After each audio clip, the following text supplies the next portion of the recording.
strong knowledge tight. Thorough black talk in the air, changing minds, changing flair.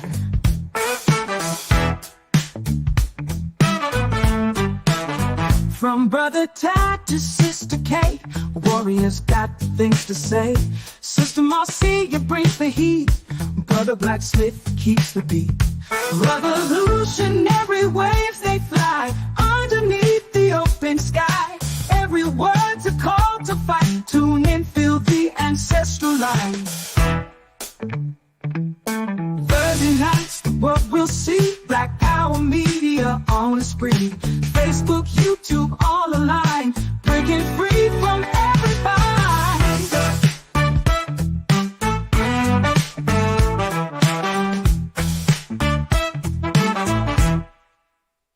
Social talk and politics, every voice breaks through the matrix. Commentary raw and true, for the many, not the few. Revolutionary waves they fly underneath the open sky. Every word's a call to fight. Tune in, feel the ancestral line.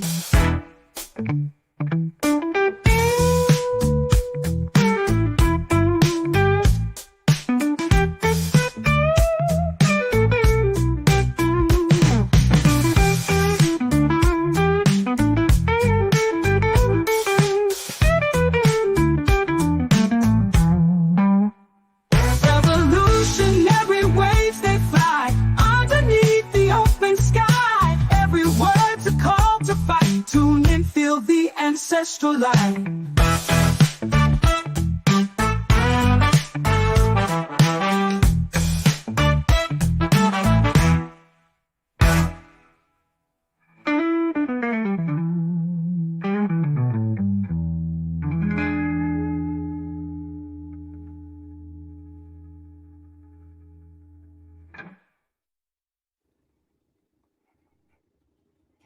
Good evening, good evening, good evening, family. Welcome to another edition of Thorough Black Talk with your sister Keisha, your brother Tad, your sister Marcia, and your brother Blacksmith will be joining us shortly. Hope you all had a great week thus far. We got a lot to get into tonight, family. We're gonna continue where we left off last week. It's about to get heavy tonight. So please like, subscribe, and share this platform. Let's go through the shout outs real quick while my brother get things ready in the background. You ready, brother? He said, yeah, let's get my brother Tad up in here. Brother Tad, OG wisdom in the building. What's good, brother? How peace, you feeling? Peace. How you feeling? How you feeling, sis? Blessed and highly favored. Hallelujah, holla back. Yeah, pardon the background noise. You know, the grandsons is here. I'm happy that they're here, but boy, they don't know how to be quiet. Mine's is on the way. Don't worry. I know the feeling. Mine's is on the way. Look, I just texted my daughter before we came online. Mine is on the way. But let's get through some shout outs real quick. Sister Donna, brother Kerwood, Alabama in here heavy. Let me tell you, we got a treat for Alabama tonight. We're going to talk about some critical things that are happening in the state of Alabama tonight. So you want to hang on tight for that. Again, K Rush 409 in the building. Philly by way of Far Rock. We in here heavy, family. Brother Leonard, Harlem's finest, will be in here with us. He's going to join us on the program tonight, family. I told you we're going to continue our discussion from last week because it's time. It's time for Black people to get off the political plantation and form their own political party. And, you know, I find it funny that you have all of these Black platforms, these streaming platforms. Not one has interviewed anyone from the Freedom Party. And we made history. This is groundbreaking. But the reason that is, family, and, you know, people may say I'm wrong for this, but Sister Keisha only know how to tell the truth. The reason why they haven't spoken to any of us is because white folks haven't spoken to any of us. And you know how our folks are. If white folks are involved, they don't want to be involved. But we'll talk with Brother Leonard in a little while. Brother Kevin, hope everything is well with you and your family. I know things is rough in the Carolinas. So hold on and hold the line. A BB for Hodier, brother. Glad to see you with us. Sister Farnessa in here heavy. Yo, Sister Farnessa, we're going to talk about Alabama tonight. We're going to talk about Alabama, because I think, I know when our brothers and sisters go behind the wall, that is in the penal system, they have often forgotten. And, out of sight, out of mind. And it just, reflects with me. I always wonder, what were free Black people doing during the time of enslavement, during the time of Jim Crow? What were free Black people thinking and doing at that time? And history repeats itself. So I think we are doing the same things that they did back then, because when it comes to the penal system and its open air slave market, it's rarely discussed, at least amongst our folk. Some of your greatest retail outlets and restaurant chains and banking conglomerates use prison labor. And it's so bad that they are striking slaves, because pretty much that's what they are. They are slaves. And if you don't show up to work, or what they call out in the world jobs, whether it's illness or what have you, they'll give you a strike and you can incur more time and things of that nature. So we're going to get into it, because the Center for Civil Rights, for Constitutional Rights, is working on a case. And that's another site I suggest you all follow. And I'll drop the link in the chat once we begin talking about that. But, in immediate news, Brother Tad, the strike of the port workers across the Eastern Shore has taken place. And a lot of people, playing politics, if you will, with the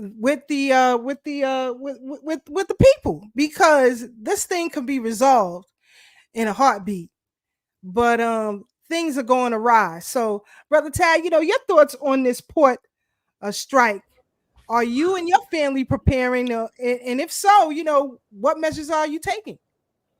We're definitely preparing, and we're just getting some foods that's not as perishable, that won't perish as easy. Dry beans, rice, definitely my oatmeal. But I'm also optimistic, because the whole nation will suffer. But to your point, it is something that can be resolved. It's these people not wanting to break bread, man. People want living wages with the price of everything going up. Folks really want to live comfortably. It's really hard for people right now. And what's so crazy, right, sis?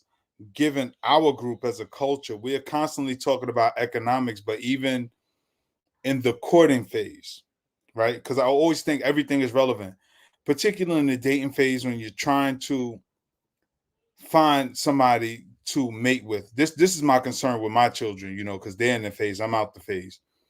But people still want you to be irresponsible with your money, not recognizing right now is the time to be responsible and sacrifice the hanging out and buying luxury items. But as a group, we always want to look like we're doing better than we actually are. And that's a problem, So I think if we become more financially responsible, we'll get through this like we got through so many other things, And that's just my position on it right now. Because I took the grandkids to Six Flags Sunday. I was about to ask you about that. Kids is like, Daddy rich. Nah, Daddy not rich. Daddy just don't buy expensive sneakers and all that foolishness no more. So as I've aged, I've realized, just pay your bills and hold your money. I work hard. I work every day, every single day. My money's legit. I'm not, you know what I mean? So I'm not scrambling, scraping, swindling people out of their money. I'm not building imaginary communities and schools. I earn my money the old-fashioned way. You know what I mean? That way, when my children do want the experiences, because though as adults we got to deal with the crisis of rising prices and things like that, our children shouldn't their childhood shouldn't be sacrificed, you know, experiences and fun and things like that. You know, we have to protect our children at all costs, and that means even from the doom and gloom of what society is telling us is messed up, you know. So yeah, Facts, that's my position. facts. Shout out to Sister Farnessa. She said yes, the strike was over as of 5:45 this evening. They came to a tentative agreement to handle out the contract by January 15th. They go back to work tomorrow morning. CNN broke the story. Here's the thing with that: a day equals a week in port time, right? So we're 3 weeks behind. If we're 3 days into a strike, that's 3 weeks behind. But what if they don't reach a tentative agreement? Now, I saw people rushing the stores. You know, I went to the supermarket today. I'm like, where the hell all these people come from? What? And this was in 11 o'clock this morning, something like that. Where the hell these people come from? Then I'm seeing videos online of people, you know, doing the most. You don't have to do all of that, folks. You don't. And in fact, you are throwing a monkey wrench, if you will, in the strike process by doing that. Let me get my brother Blacksmith in here. You know, he always tells y'all about these distractions. Brother Blacksmith, what's good? The Bronx is in the building. What's up? Why you putting me in the Bronx? I'm on the bridge right now. Cut it out. Peace, brother Black. You're starting early. You come through the door waving the 4-4. Look at you. Hey, I'm gonna have Keisha over here minding her business and drinking water again. How y'all doing? I'm good. Peace to the family. So The reason behind the reason behind that strike, the reason behind the strike is that the economy is closing down. There was a rumored, supposed, I'm sure y'all heard about it, government shutdown, and that would have been a part of it because nobody's accepting dollars anymore. So, you know, that's a big part of it too. I'm sure it ain't all of it, but nobody's taking dollars anymore. Y'all got to remember, there's 159 countries in BRICS and 195 countries. So they got over 80% of the countries not accepting dollars because they either trading in rubles, Russian money or Chinese or the yuan. And the yuan, the Russian money is backing the Chinese money, so the Chinese ain't gonna go broke because most of their deals is with Russia and Africa. So that's bypassing the dollar, and then nobody's talking about it. One of my mans just called me and told me that XRP, you could buy one for 60 cents, and it just went up to $42,000. Y'all need to look into that. I'm not into all of that Bitcoin and cryptocurrency stuff like that, but look into that. And if you invest in that kind of stuff, put in a few dollars and see what comes out of it. Got you, That's brother. my little skill for right now. In other news, Iran has launched its missiles towards the state of Israel. But before we get into all this whole thing with these airstrikes that have taken place, I find it convenient, going back to last year, October 7th, when they claim all of this began. I find it convenient, and Brother Black always tell y'all, watch out for the ops. That this took place, and this is the narrative while at the same time people have, the news media, mainstream media that is, have quieted themselves as far as the charges that Netanyahu and his wife were under. Just the day before, October 7th. So on October 6th, the hammer was coming down on them. But now, why not create a distraction? Why not create an emergency to keep this going on? Because that was the news of the day. Now you hear nothing about that. It's crazy. Along with all this corruption here in the U.S. that's taking place all around the country. But you gotta watch out for the ops. Go ahead, brother. As far as that's concerned, it's the same. It was just like 9/11, because That was supposed at 10 o'clock on 9/11. There was supposed to be a reset, and that's why they did 9/11 that day. Remember I when feel you, Cynthia brother. McKinney? Remember when Cynthia McKinney was giving it to was it Rumsfeld? I don't remember who it was. The guy, the white guy Yes, with the yes, with the, yes. yeah, Donald she was Rumsfeld, yeah. giving him that business.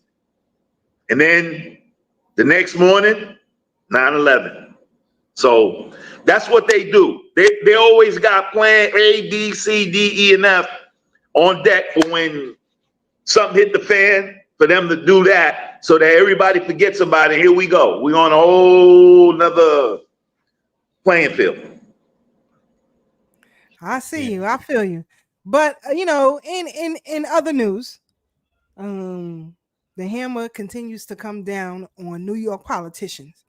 But if anyone knows anything, New York is infested with corruption from the top to the bottom on both sides. New York has been infested with corruption since the Tammany days. Since the Tammany days, it's nothing new. But I wanted to ask you, brother Tad, what are your thoughts on all of these indictments and allegations and charges that are coming down on all of these black politicians in New York City? What is your take on it? It's just a reminder. All of this was set up for the New World Order. That's all I could really say. I always say when I came into the knowledge, it was through learning about the Illuminati New World Order. One thing I realized is that there was going to be an eye on everybody. That's the whole thing, to steal everybody's rights to privacy and then start creating laws around morality. The whole thing with Puff right now, yeah, he's a deviant. A lot of stuff he did, I'm curious to hear the statements of the quote unquote victims. But what we're really seeing right now is he's being prosecuted based on morality, about his lack of morality, I should say, because there's nothing wrong with having all that baby oil. Now, if you was essaying people and trafficking people, that's one thing.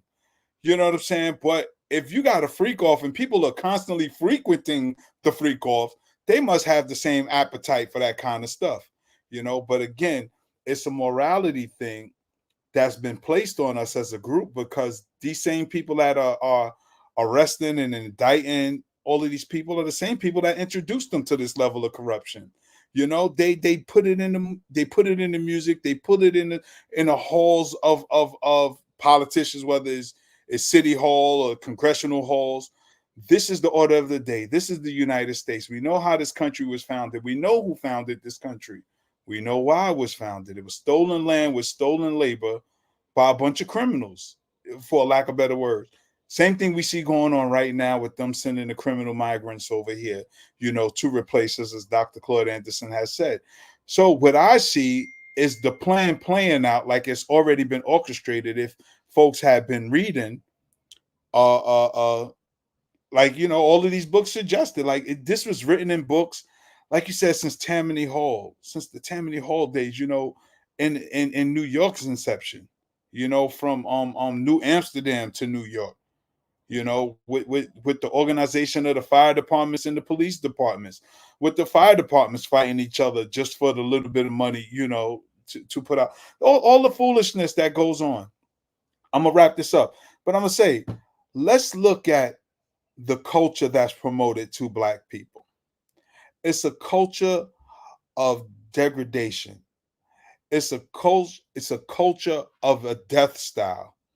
You get Snoop Dogg at the Olympics as a spokesperson, who's an open admitted gang member. Now, what do gangsters do? They run around, rob, steal, and shoot people. They commit crimes. But this is what you want as the face of black folks.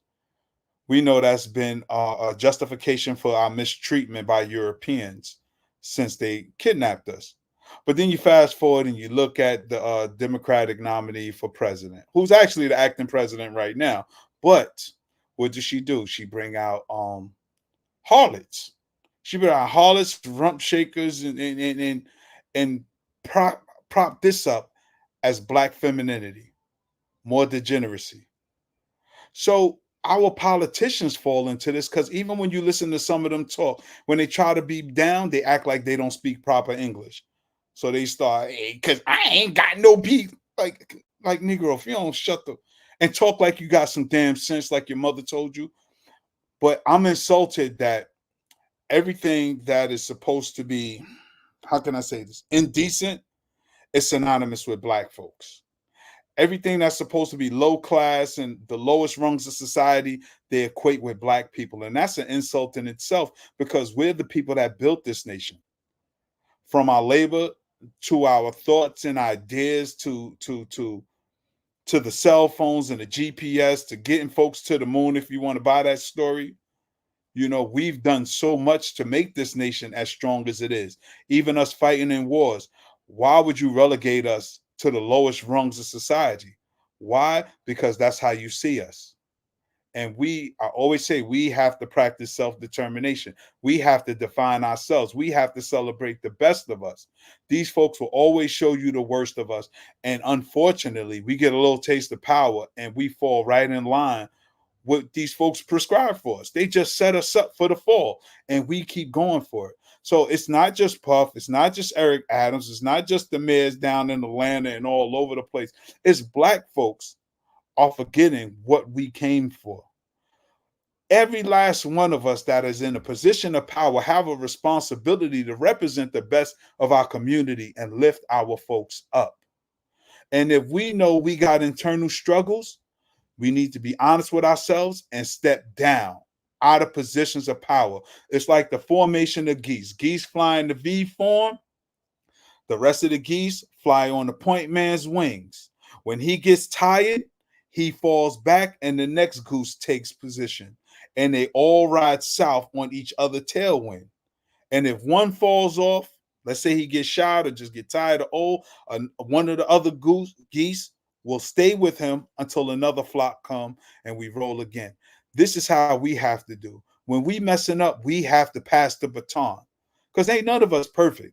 Black folks, we still got a lot of work to do internally. All the things that our ancestors fought for, we have accomplished. From getting off the plantations, unless you're a Democrat, getting off the plantations, to sitting at Woolworth counters, to riding on the front of the bus. Everything we fought for, we've got, even down to Juneteenth. But we haven't dealt with that internal struggle of who are we really and who would we like to be. That's the real fight. We have to stop subscribing to the foolishness. Me and Doggy did a show a couple of weeks ago called The Pride Before the Fall.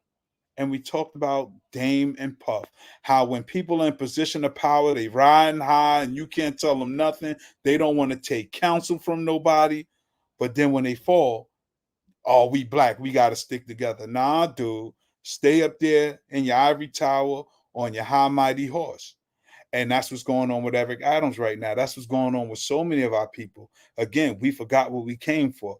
If and when we get in positions of power, we got to remember we have an obligation to the community. We have an obligation to our grandparents. We have an obligation to all those who literally gave their life before we even showed up. But that's just my thoughts. I could be wrong. Brother Tad cooking tonight, boy. Cooking. He ain't playing with y'all tonight. With all of that said, though, let me get my sister Mama in here.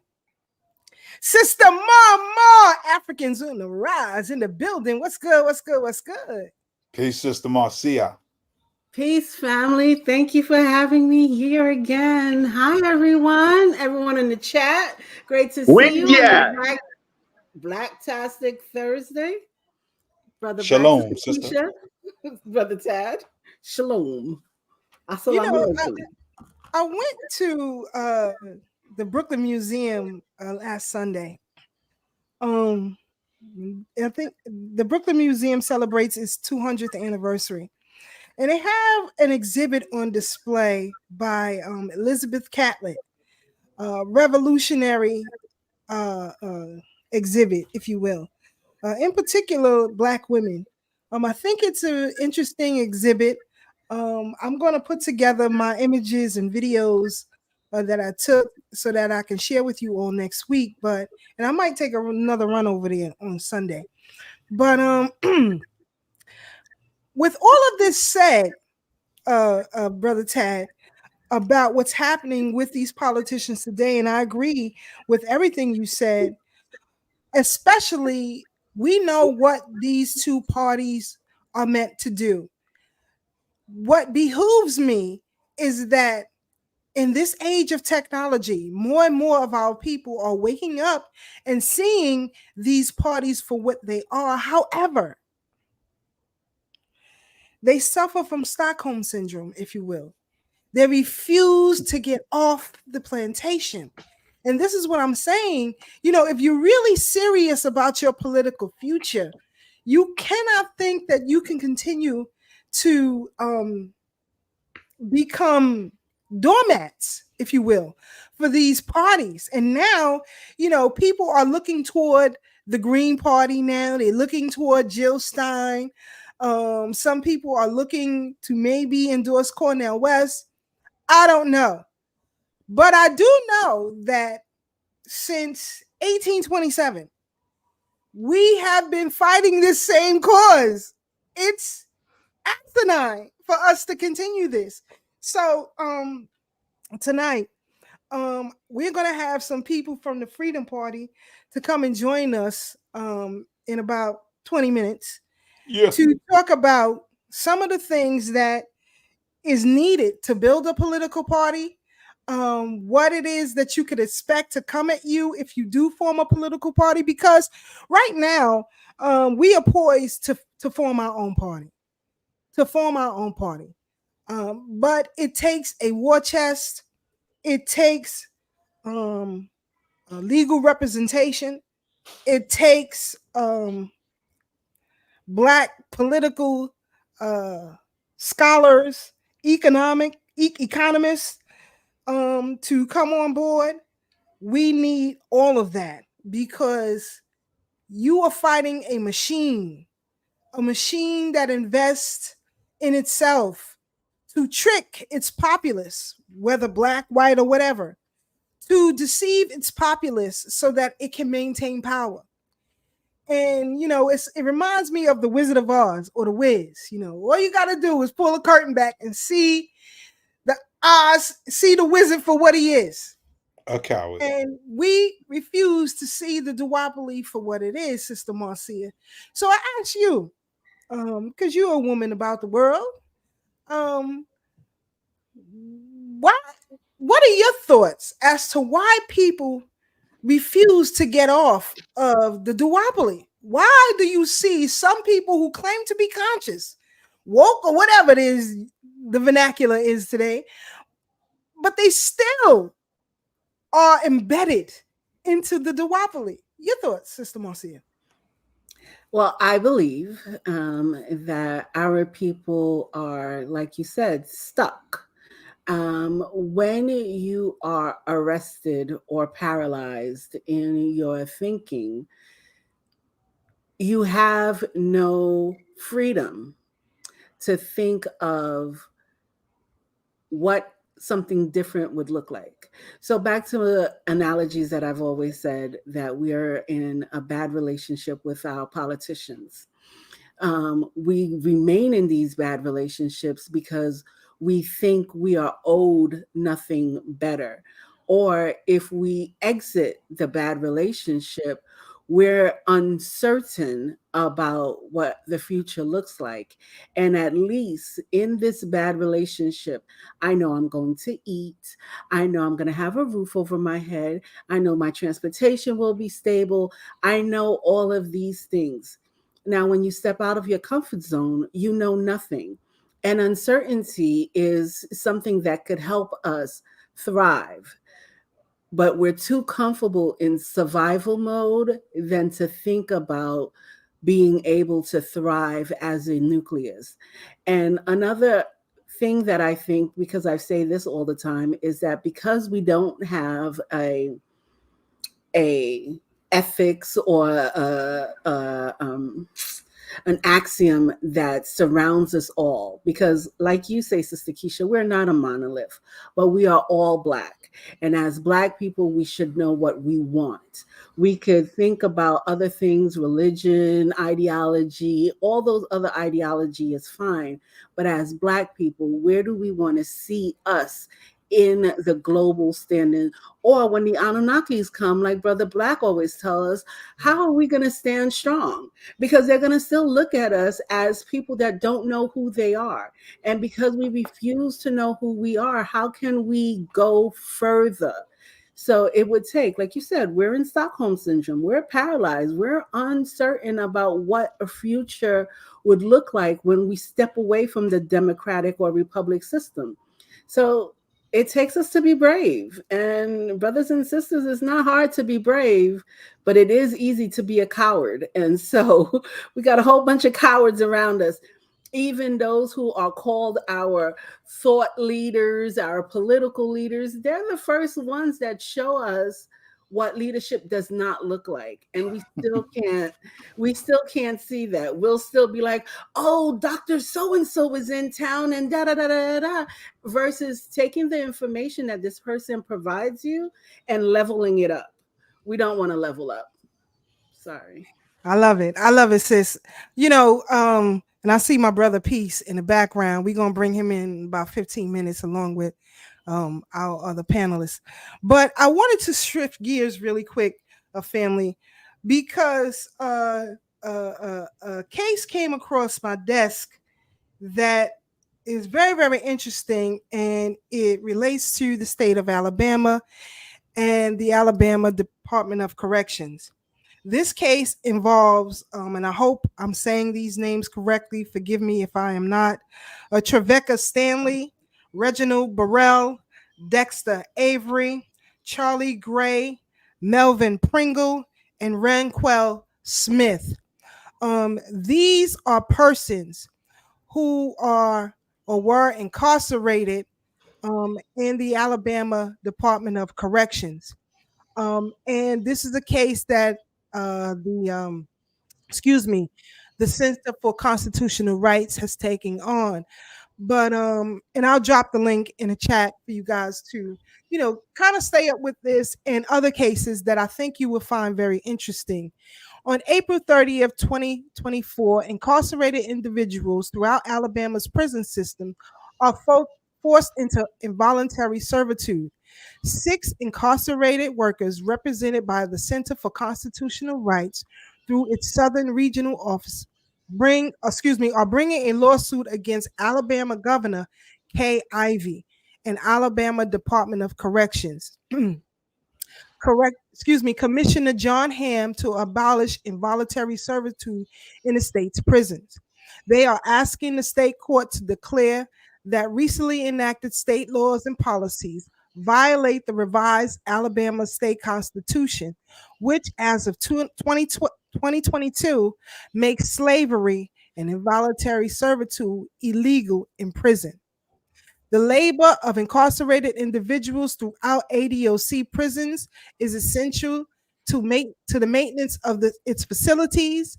They are forced to carry out many jobs within the prison for little to no pay as labor for other state entities and private employers. It's the private employers that bother me. Like you guys, you like to go eat at Applebee's and you shop at Walmart and Nike is your favorite brand and you like your Starbucks. It could be inmates who are servicing you. And this is not often spoken of. As an example, let me just go through some of these cases. Trevecca Stanley is a 32-year-old Black woman from Camp Hill, Alabama.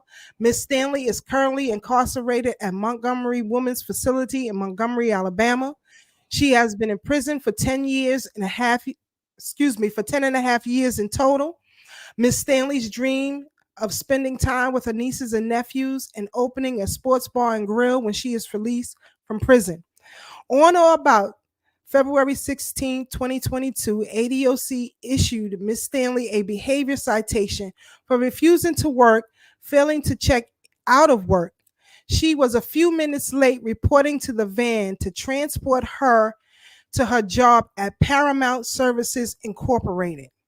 ADOC punished Ms. Stanley with a 14-day loss of canteen, telephone, and visitation privileges. On or about the 19th, 2023 of August, Ms. Stanley was scheduled to work 2 p.m. to 10 p.m. shift at Burger King. Her shift at Burger King. Mm-hmm.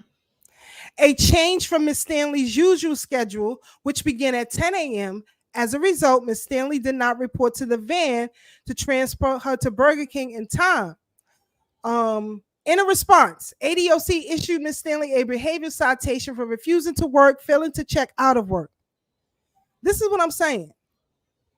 So not only is the the state involved in involuntary servitude, but these private corporations that a lot of you patronize are also involved in involuntary servitude. Ms. Stanley says, I am motivated by my passion to fight for an end to all injustice. That passion burns brighter than my fears. We must stand for something or we'll fall for anything. This lawsuit is about the unpaid, overbearing state jobs that I, as well as my fellow inmates, are being forced to work against our will. According to Article 1, Section 32, this is against the law. Then you have Reginald Burrell, a 44-year-old black man from Mobile, Alabama. Mr. Burrell is currently incarcerated at Decatur Work Release in Decatur, Alabama, and works as a line cook at Applebee's. Mm-hmm. Say that again, Applebee's restaurant in Athens, Alabama. He has been in prison for approximately 22 years. He enjoys welding and is trained and certified Class A welder. Mr. Burrell is devoted to caring for his mother, whom he has supported during his incarceration, and plans to support her upon release. February 2022, ADOC issued Mr. Burrell a behavioral citation for refusing to work, failing to check out of work after he refused to continue working at Kith Furniture due to unsafe working conditions. He was given extra 30 days to work. This is crazy. Dexter Avery, 44-year-old black man, Birmingham, Alabama. Mr. Avery is currently incarcerated at Red Eagle Community Work Center in Montgomery, Alabama. He has been incarcerated for nearly 3 years. Mr. Avery is currently taking his GED and commercial driver's license classes. But, excuse me, family, on or about April 20th, 2023, while he was incarcerated at this work release program, issued a citation, fired. Excuse me. He was for being fired from his job. He was given a citation for being fired from his job. Free goddamn labor. This is what's happening to our people while everyone is focused on Ukraine, Israel, and migrants. Mm-hmm. Charlie Gray, Frank Lee Correctional Facility. This is a 46-year-old black man. Hensley, Alabama. I hope I'm pronouncing that correctly. Incarcerated at Donaldson Correctional Facility. He was assigned to work without pay and protective equipment on the trash crew handling hazardous waste. So again, family, I'm going to drop the link in the chat so that you can check out these cases in depth. Ranquel Smith, Tuscaloosa, Alabama, incarcerated at Elmore Correctional Facility, Alabama. In prison for approximately 3 years, Mr. Smith received a welding certification during his incarceration and wants to be a welder upon his release. On or about September 7, 2022, he received the citation for failing to work or check out of work, punished, loss of the free world commissary and visitations, given assignments of extra duty. You got to look into these cases, family. So I'll drop the link in the chat in a few so you guys can see, read at your own leisure. But, people say that these things aren't happening. We spend our money with these businesses that employ inmates as slave labor. What are your thoughts on some of these companies that I named, Brother Tad, that are, benefiting from incarcerated persons? It's in alignment with my earlier statements on how they promote degeneracy and criminality because they need to keep these jails filled. These people pulled the 3-card Molly on us. First slavery were by plantation owners. It was privatized. Then it went to a government function in the 13th Amendment. From that government function, it went back to privatization, hence privatizing prisons, the convict leasing program. See, Black folks don't have serious conversations because we don't read serious books. The Bullwood Days, The Slaves Remember, and Oral History. If we would just invest a little bit of time and a few dollars into our stories, not these wannabe Black folks telling you that things have gotten better or things are getting better, or with chameleons running as vice presidents and presidents and things like that, we'd understand why it all makes sense or why it doesn't make sense. Like I said, our folks are drugged into criminality by the quote unquote powers that be. So they'll give you a gang member as a good representation of Blackness. They'll bring in these politicians that they know will play ball and will take money under the table so that they could get them in their pocket. It feeds into their psyche of Black folks being criminal. But where did that criminality mindset come from for the Yoruba? Because we always wanted freedom. We were victims of this society. We were the original human trafficked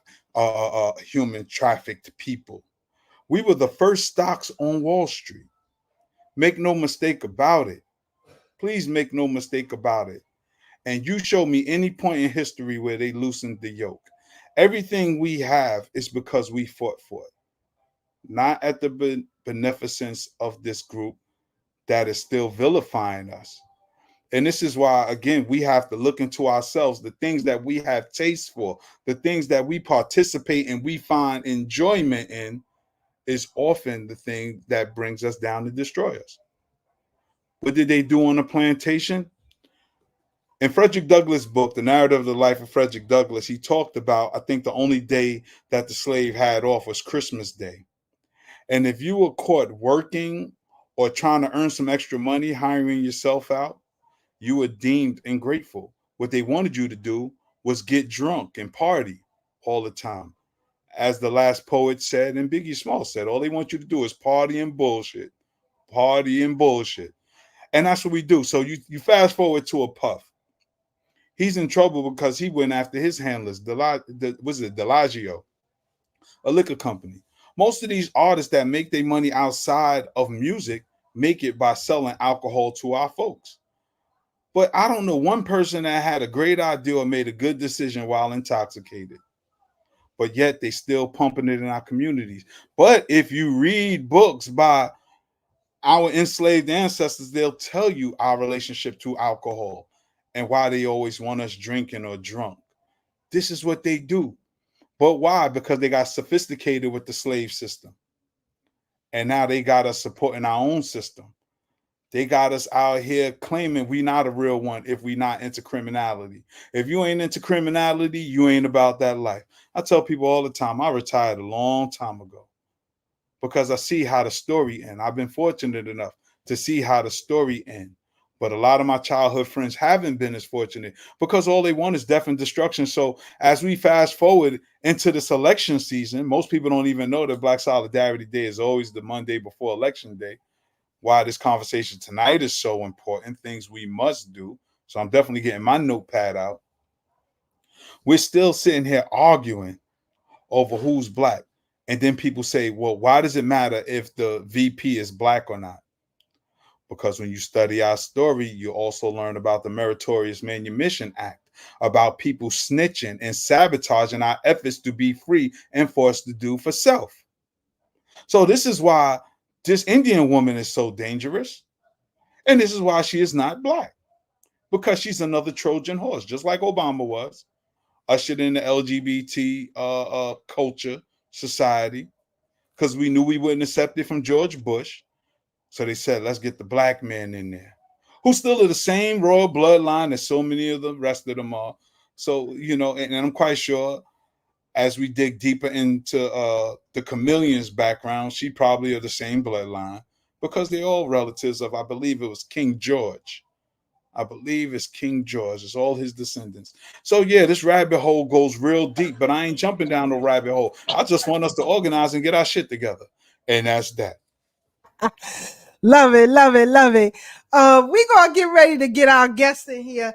We're going to wait for Brother Lenore and Sister Pat while they work out the kinks to get in here. But we got our brother Peace. But I wanted to give our family a little bit of imagery of the Freedom Party, at least the 2013 election. Make no mistake, the Freedom Party was formed in 1994. We ran a gubernatorial race in 2010, but I can't play the music. The music from the video is James Brown, Black and I'm Proud, but we'll play our thorough Black talk music instead while we view this video. So hold on, family. Here we go, and then we'll come back. We'll bring in Brother Peace, and we'll get this conversation started.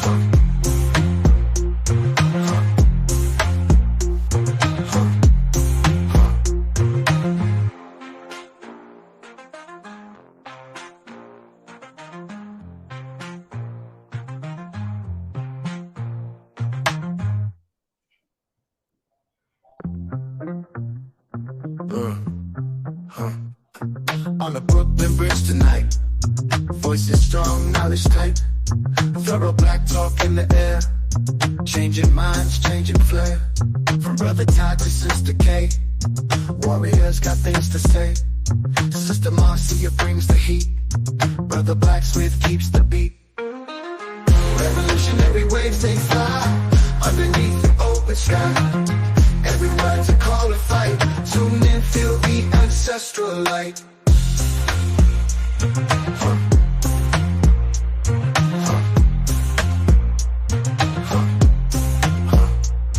Thursday nights the world will see Black Power media on the spree. Facebook, YouTube all aligned, breaking free from every bind. Social talk and politics, every voice breaks through the matrix.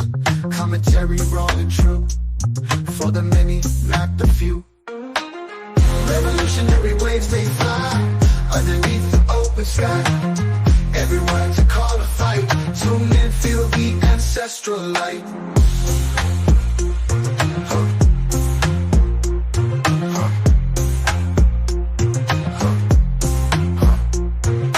Thursday nights, the world will see Black Power media on a spree.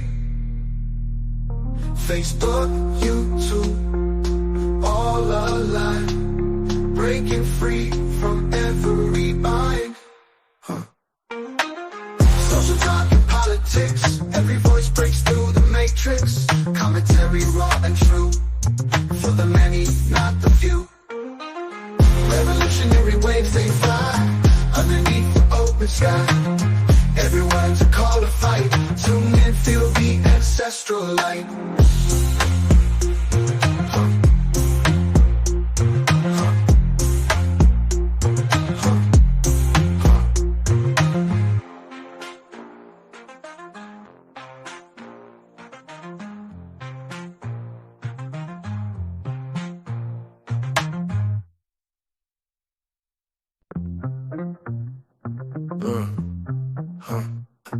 On the Brooklyn Bridge tonight, voices strong, knowledge tight, thorough Black talk in the air, changing minds, changing flair.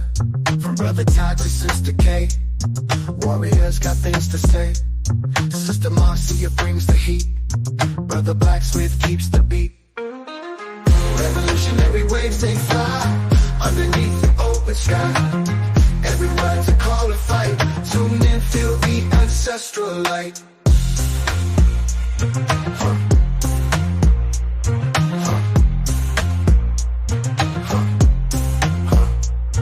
Thursday nights the world will see, like our media on the spree. Facebook, YouTube, all aligned, breaking free from every bind. Social talk and politics, every voice breaks through the matrix.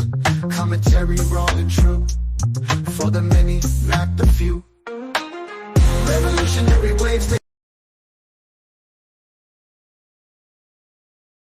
All right, family. We are back. Just some footage from those who participated with us getting signatures to get on the ballot, getting us in spaces. Shout out to everybody who contributed to that. Jesus Christ, I'm having some issues already. As soon as I try to bring in Brother Peace, here we go with the shenanigans. But give me a second while I get these kinks out. But anyway, so in 2013, we decided, the United African Movement, to reinvigorate the Freedom Party, excuse me, to offer our people an option that is different from the status quo. And I think that one of the wrenches that was thrown in to the Freedom Party's success was the fear, if you will, of our people. A lot of our folks are afraid to step out of their comfort zone. And I saw it on many, many faces. People, cursed us for even thinking about taking votes from the Democratic Party. And when I said curse us, I mean cursed us for real in the streets, because they didn't want us getting involved with the Freedom Party. But, it's neither here nor there. Let me get my brother Peace in here. Brother Peace, how are you? Good to see you again, brother. I'm glad that you can join us. I see our sister Pat is working out the kinks behind the scenes. You ready, Sister Pat? All right, we got Sister Pat on the Brooklyn Bridge, and we'll wait for Brother Leonard to get on in here.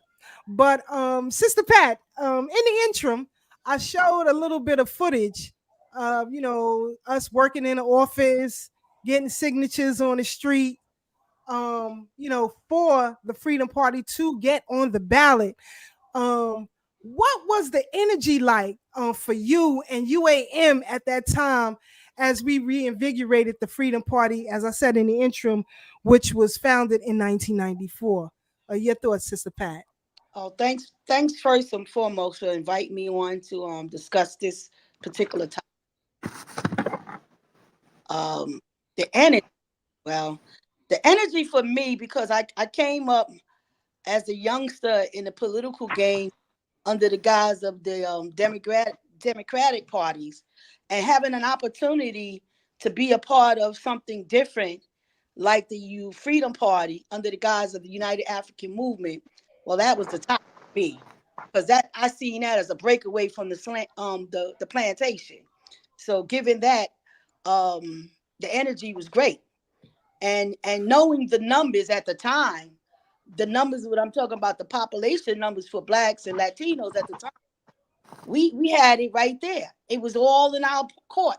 The numbers was there, and under the leadership and the chairmanship of Alton Maddox, along with some other people who was very savvy in the political world, it was our time.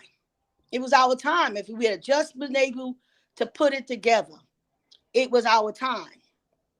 It was our time. And I'm glad you mentioned that, Sister Pat. It was our time. It was.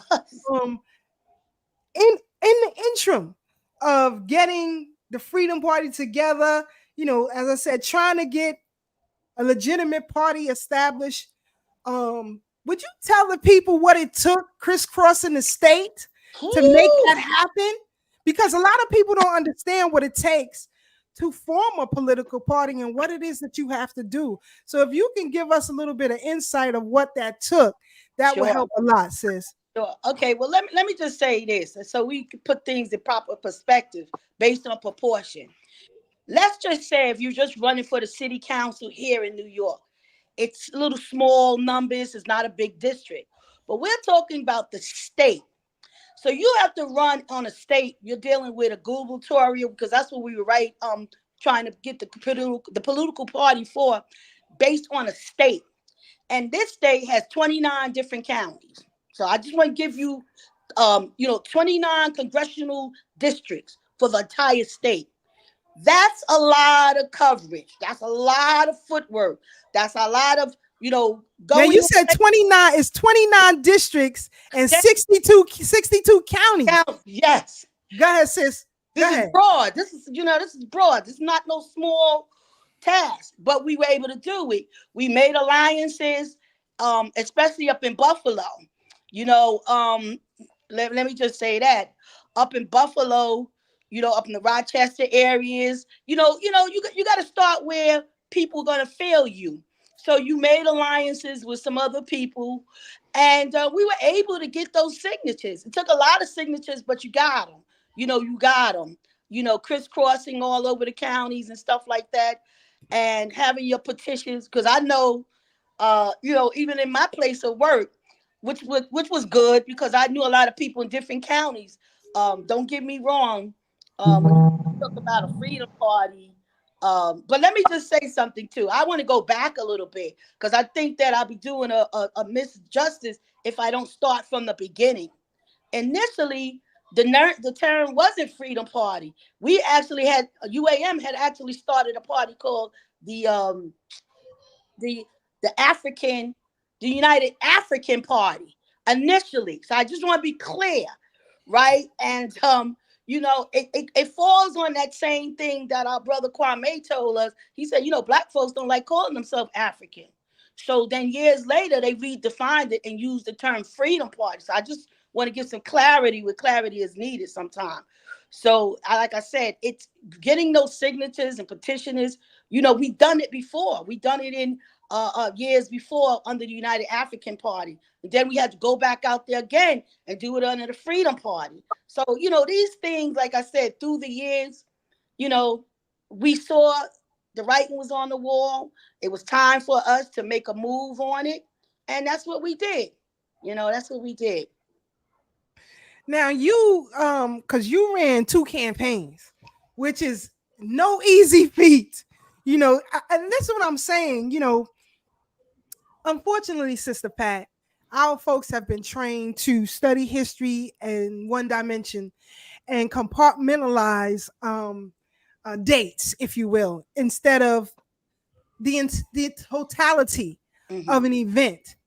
But it's very important, and that's why I had you, Brother Leonard, and Brother Peace come through, because it's very important that people understand who were the workers on the ground, who were the people who were getting things done. And in that video clip that I played, one of the persons who worked tirelessly, at least he was on my phone every 2 a.m. to make sure I was at the subway station to get those signatures at 5, was James Padnard. Definitely. Can you talk about the work of James Padnard? Well, James Padnard was one of those brothers who worked tirelessly. And one thing about James Padnard, I'm just keep his character real. James Padnard was one of those brothers you don't mind being out in the street with. I'm just keeping it real. Okay? I say that because, sometimes you need brothers like that, and when you out in the street with James, you're going to be all right. James has a way of speaking to the people up here, but definitely has a way of speaking to people over here. So, he was one of those brothers who had that particular way about him. And the thing is that a brother like James, like many others, wasn't just doing it just to say I'm doing it. He was doing it because he knew it was the time to do it. And he knew if we were able to pull this thing off, it would, you know, we would have did the ancestors some good. You know, if we'd have been able to pull this thing off. Absolutely, sis. And here's a picture of Champ. That's Oh, what he was known. That's his name on the street. Champ. He actually was my cousin's basketball coach when he was younger. Right, so, right. So that was his name in the street. In the Harlem world, Brooklyn, y'all know him as Champ.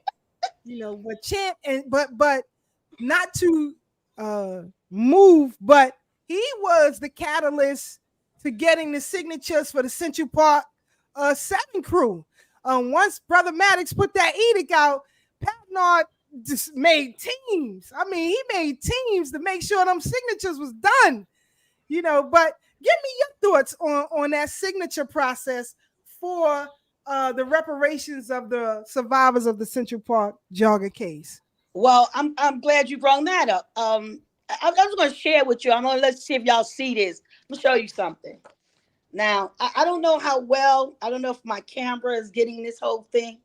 If you can see this, I know maybe I got to come back some.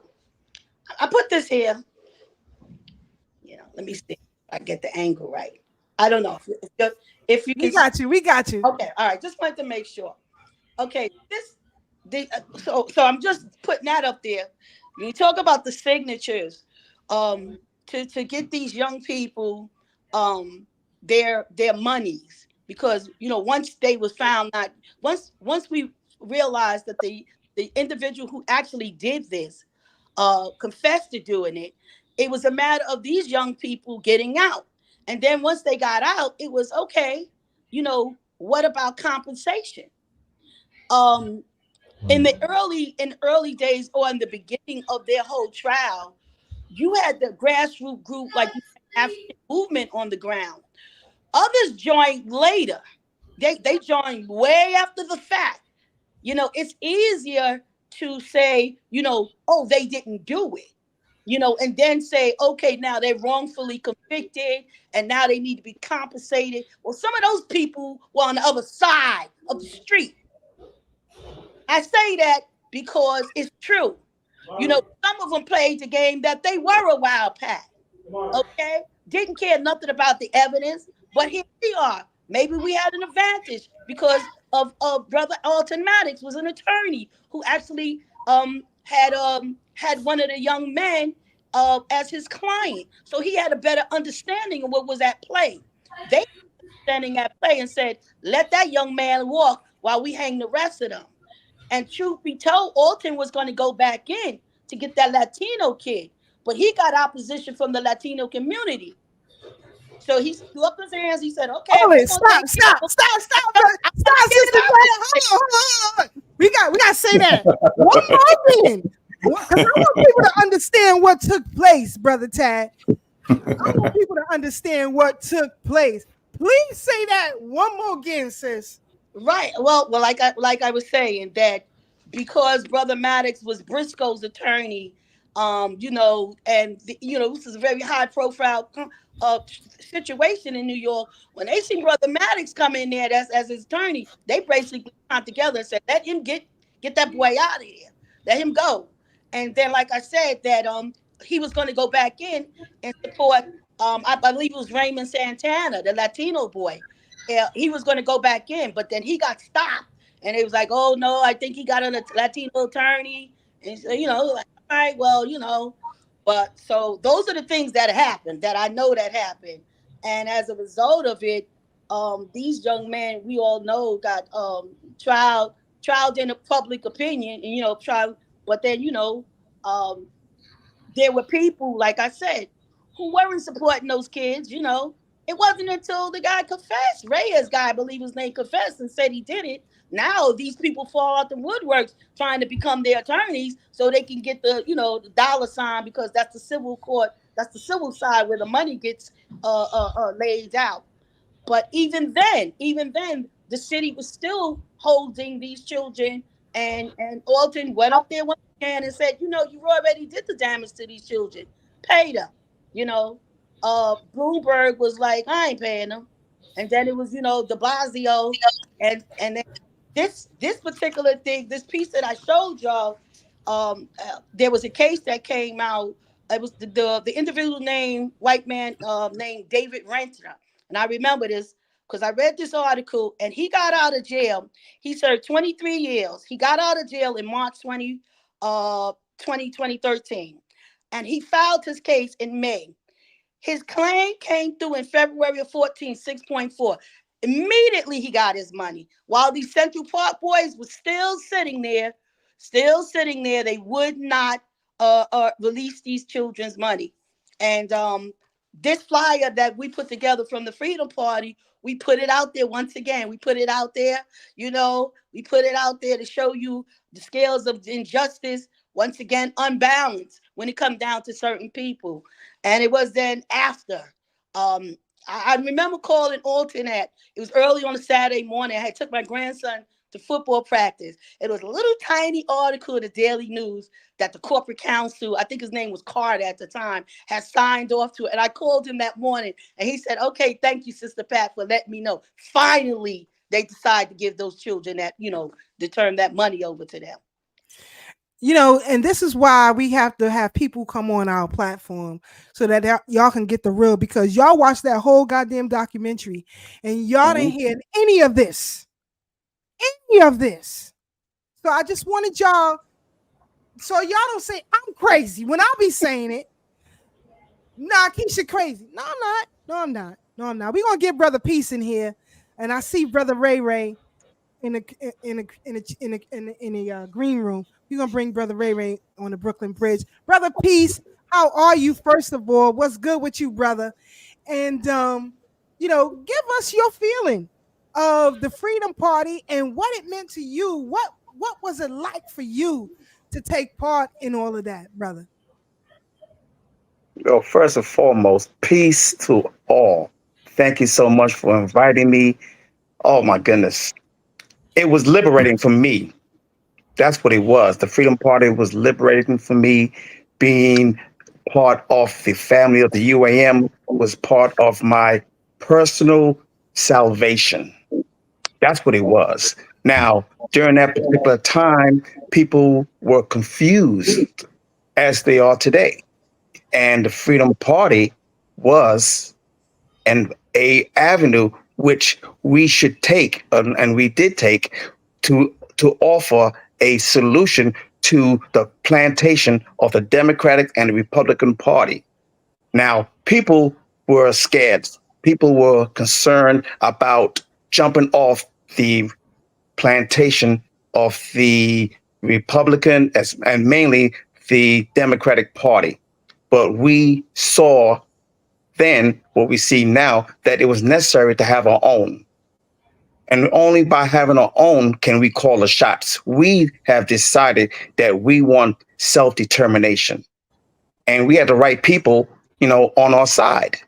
And because we had the right people on our side and our heart was right and our vision was clear, we moved forward to create our own. And yes, there was stumbling blocks, but you know what? It was all worth it. And I'm so pleased that I can say that I did something, to add to our liberation cause, because we're in trouble and we have to do whatever we need to do. And this was one of the things that I definitely took part of and was willing to do it again, and willing to do it again today if necessary, because we need all the help we can get.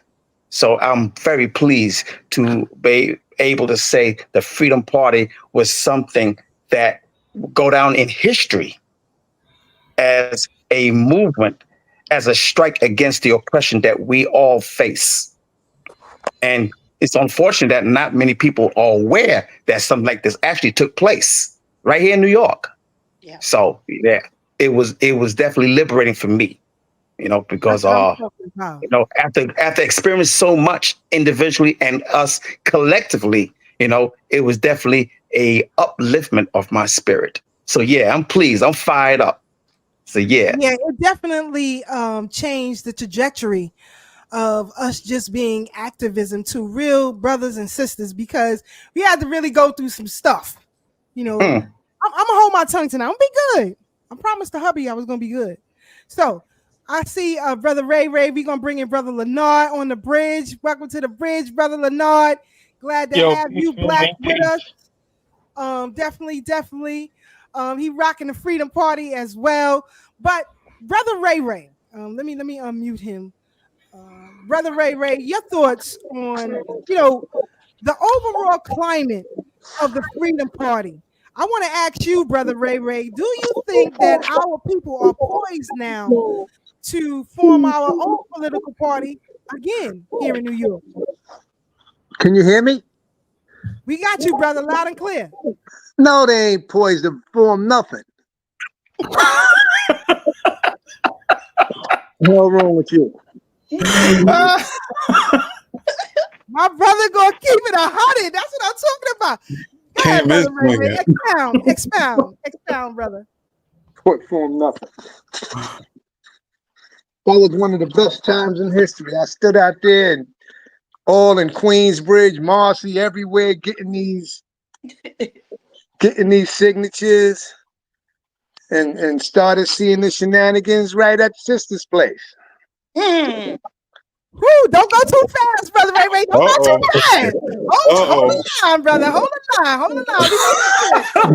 We get to it. Brother Leonard, your thoughts, because welcome to the Brooklyn Bridge, first of all. But your thoughts, brother, on the overall atmosphere of, forming and getting these signatures, making the Freedom Party a legitimate party. What is your thoughts on the overall atmosphere at that critical time here in New York? Well, my thoughts then is my thoughts now.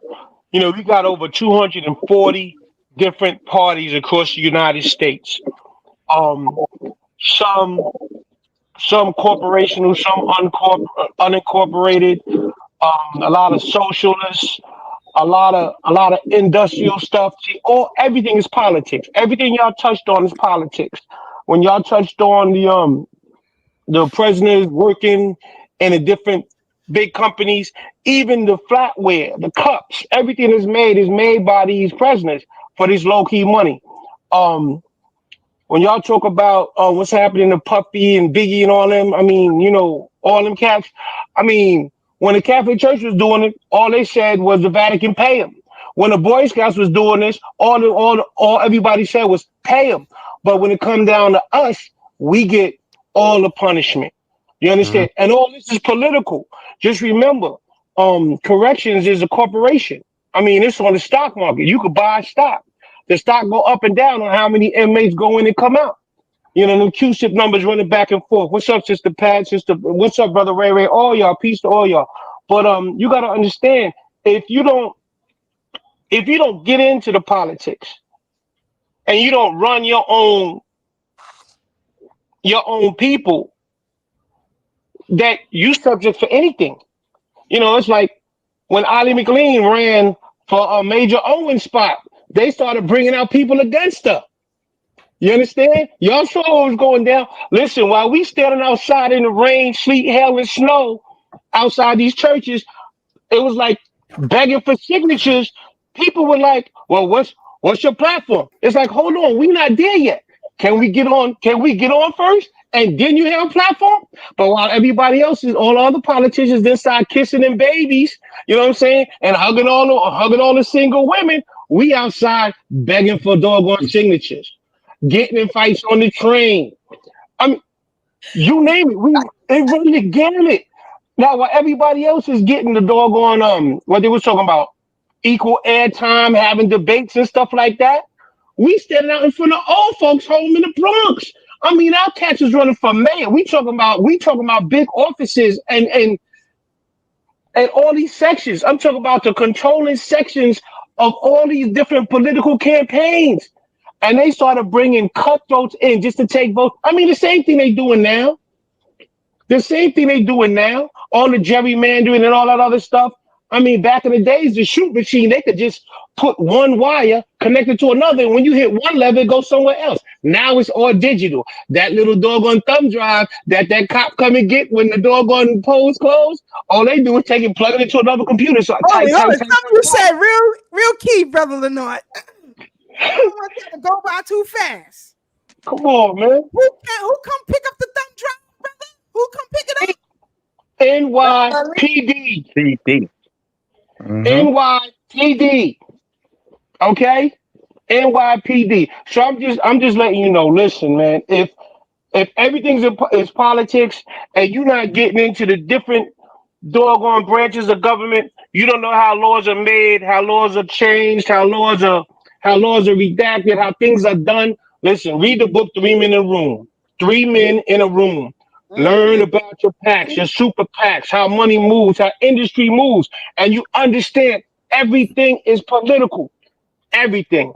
All the religion, all these social aspects, everything for control. The school of present pipeline, all this stuff is about control. All this stuff is political.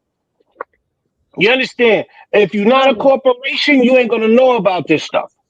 But if you want to know, you can edify yourself. Edify yourself. The reason why everybody's going through what they're going through in the political realm right now is because of what they don't want in. Okay? Whatever you did in the past, I mean, they might be trying to get back at Eric Adams all the way back from the Yusuf Hawking days, all the way back from Eastern Parkway. You know, back when they started 100 blacks in law enforcement. You never know what someone's end game is. But the bottom line is, when they were doing it, they were getting away with it. You understand? How many politicians, how many white politicians you think did what they want to do with their campaign funds? A whole lot. Hold on, brother Lenard. We don't want to go too fast. We're gonna get into it, brother Ray. When we met, because listen, sometimes we would have, Freedom Party meetings in the office. Sometimes it's an all-day meeting at the Cotton Club in Harlem. You just never know what it was going to be. But brother Ray, I want you, if you can, because we gonna get into it now. We're gonna get into the thick of it. I want, if you can, talk about those black faces in high places. We're gonna talk about the people who came against the Freedom Party, because I think it's very important, because, a lot of our people are so misguided today. And I see a changing of the guards with the civil rights crew. And still today, even with all of this technology, our people are really aloof, with the duopoly. But I want you, brother Ray, talk about some of those entities that stood in the way of the Freedom Party. We're going to start with brother Ray, and then we'll jump to brother Peace and right to sister Pat. Brother Ray, your thoughts.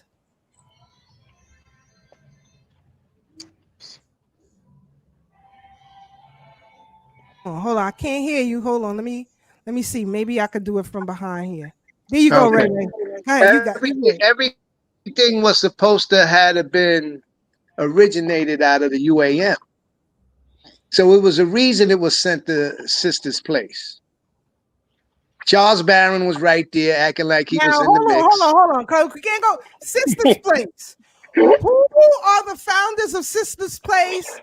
You gotta give people the background. Sister Marcia jumping at the bit. She can't wait to get in here.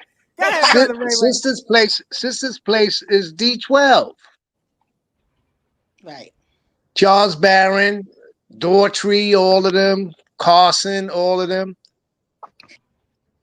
So all the signatures was there. Barron was there. Reb and all of them was against it. Nobody wanted no independent, because massive followings will have been following Alton.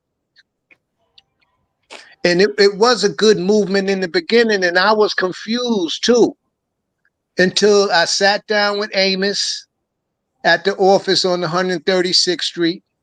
And I said, Amos, this thing we're getting these signatures and everything. Amos said the Democratic Party is the Freedom Party. They're going to stop it. Amos said they're going to stop it. Now, brother Ray, when you say Amos, Amos Wilson, we had the office. we had the office. Amos had African World Info Systems on 138th and 3rd Avenue. Right. I said, Amos, what's this Freedom Party? He said, come on, man. He said the Freedom Party is the Democratic Party. They was going crazy trying to stop the UAM in Alton. They didn't want the meetings to be at UAM. It had to be at the headquarters, sister's place. So the phonies could keep an eye on everything. Now, when he says the phonies keep an eye on everything, we're gonna jump to all these people was getting involved that were Democrats. They didn't want no Freedom Party. They were spies.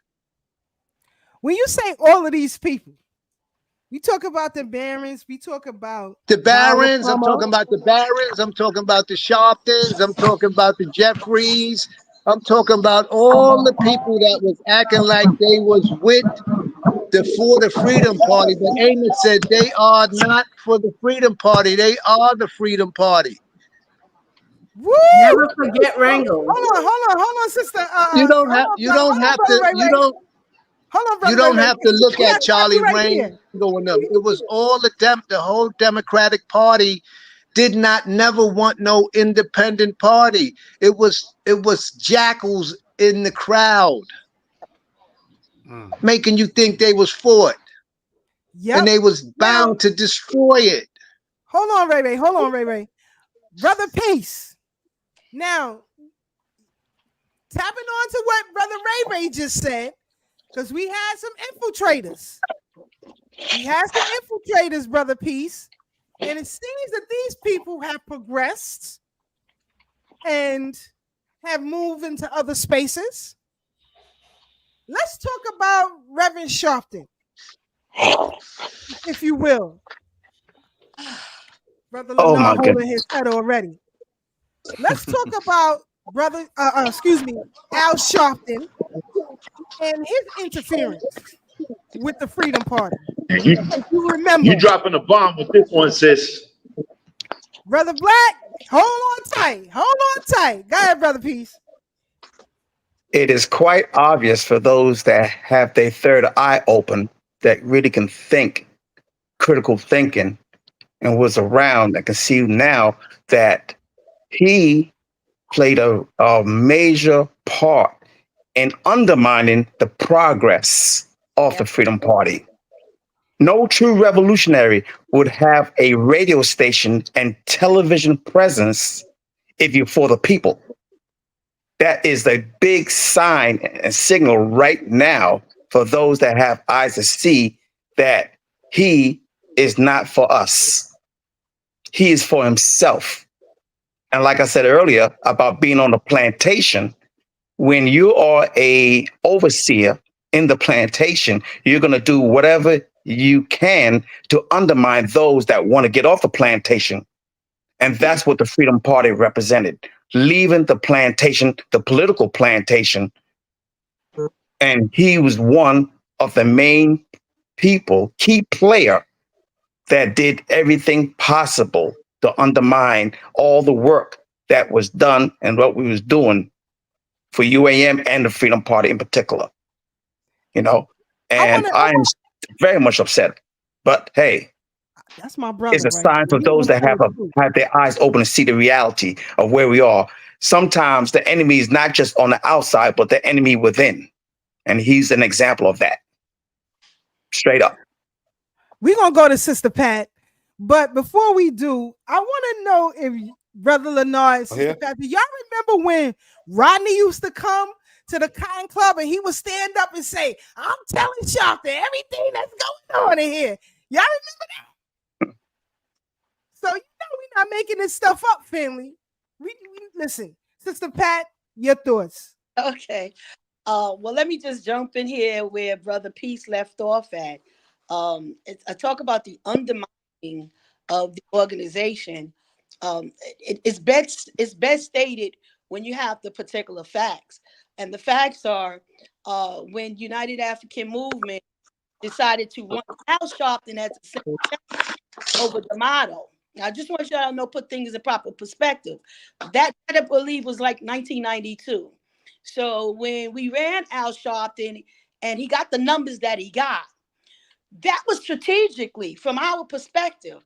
The whole thing was to as members, as a group, as an organization, it was to run your candidates and let the political parties of the day know that, you know, you want to be independent of for them, and you want to be strategically allowed to use your vote as a voting block.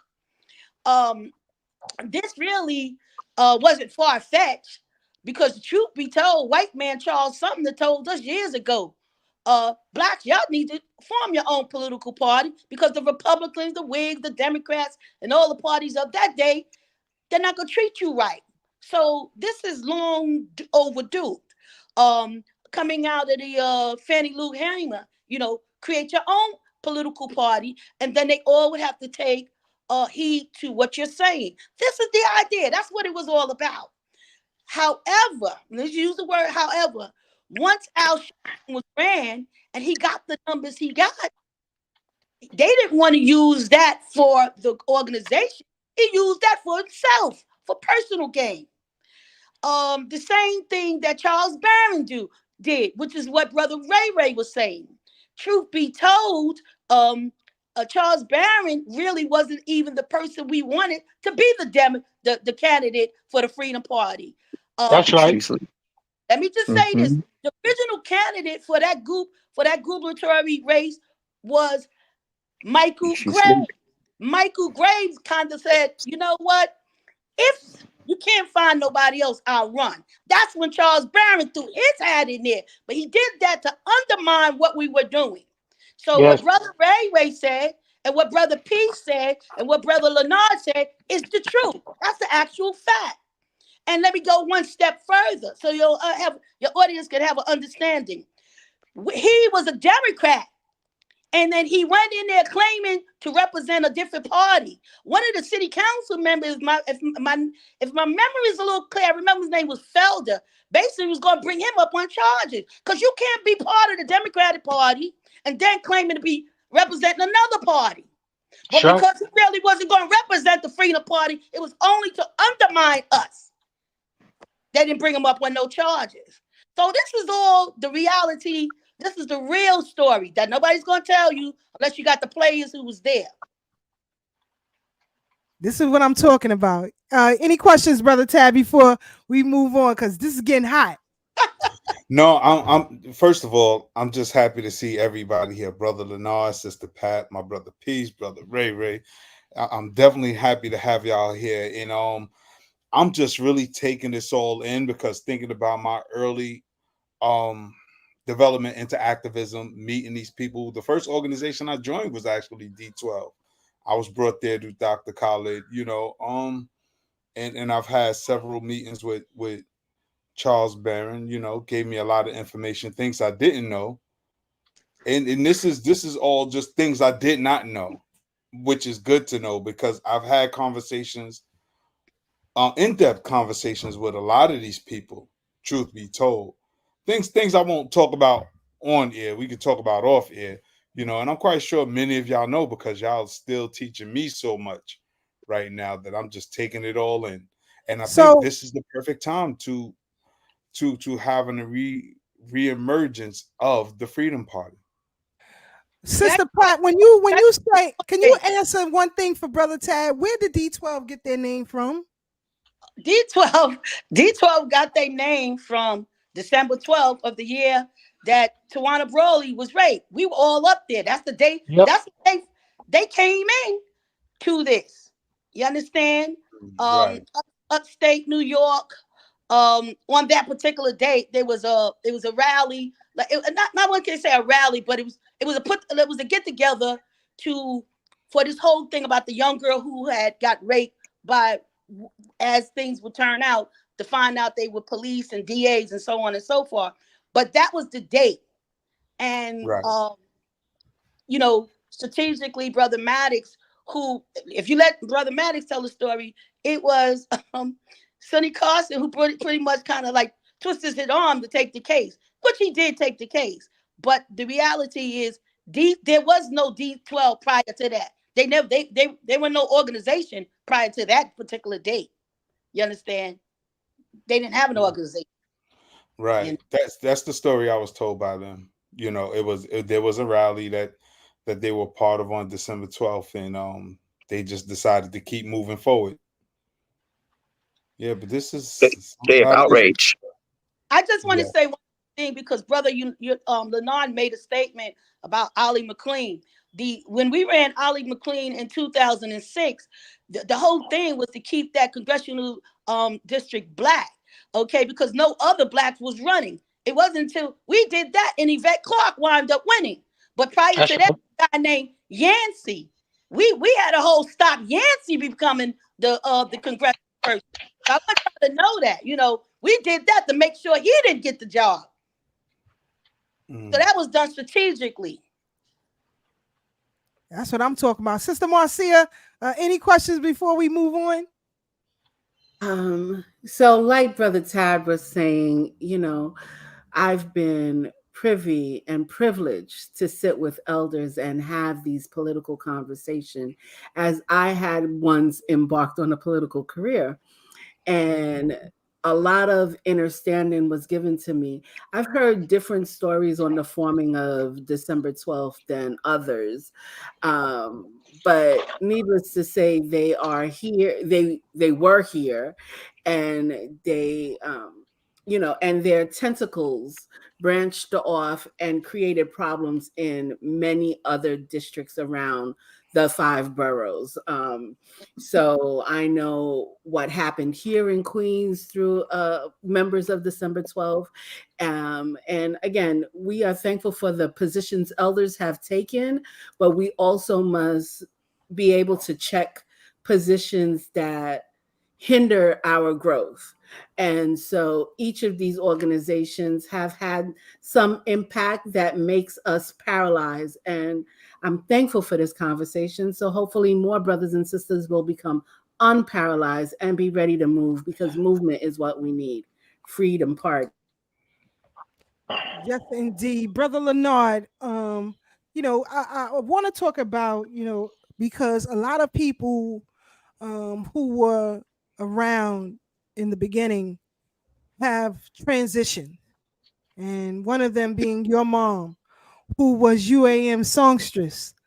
Talk about some of those people who came through the United African Movement and how it affected you as a Black man.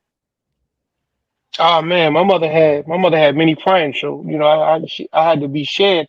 And I got a lot of whoopings, and I was a lot of women's sons. So whatever they needed, they called, I came. That was it. But the bottom line, it was like, we come from a people of educators. Like we talk about doctorates, masters, teachers, all this other stuff. So, you know, when mom started dragging me around, she was dragging me to the 7 corners of the earth, you know, sitting at the elders' feet. You know, John Henry Clark. I mean, like her professors was Ivan Sertima. You know, I mean, the books that we read, a lot of her teachers and her colleagues and her peers wrote them. You know, she was proofreading for a lot of people that she never got credit for, and they didn't give her just due. But that's what happens to us. You know what I'm saying? They take our best, they give us shit. I'm gonna keep it a buck. You know what I'm saying? I'm sitting here, I don't got no hair on my tongue. But the bottom line is, we always get the short end of the stick. And what happens is, the ones who's not going to buckle, bow, break, like Alton always says, are always the ones that's going to be targeted. We are always going to be targeted. But you know what? I'll put a fucking target on my back. It don't matter. We got to fight for us like we fight for ours. All right. And if everybody is not on that collective, that's the reason why we all in the same boat that we are. You know what I'm saying? People are going by the wayside. We losing people left and right. So we go to more funerals than weddings and have less reunions every year. But the fact of the matter is, if we don't get together, like we need to start this organization called YIP, Youth in Politics. like I said, there needs to be some more creativity. There needs to be some more new blood.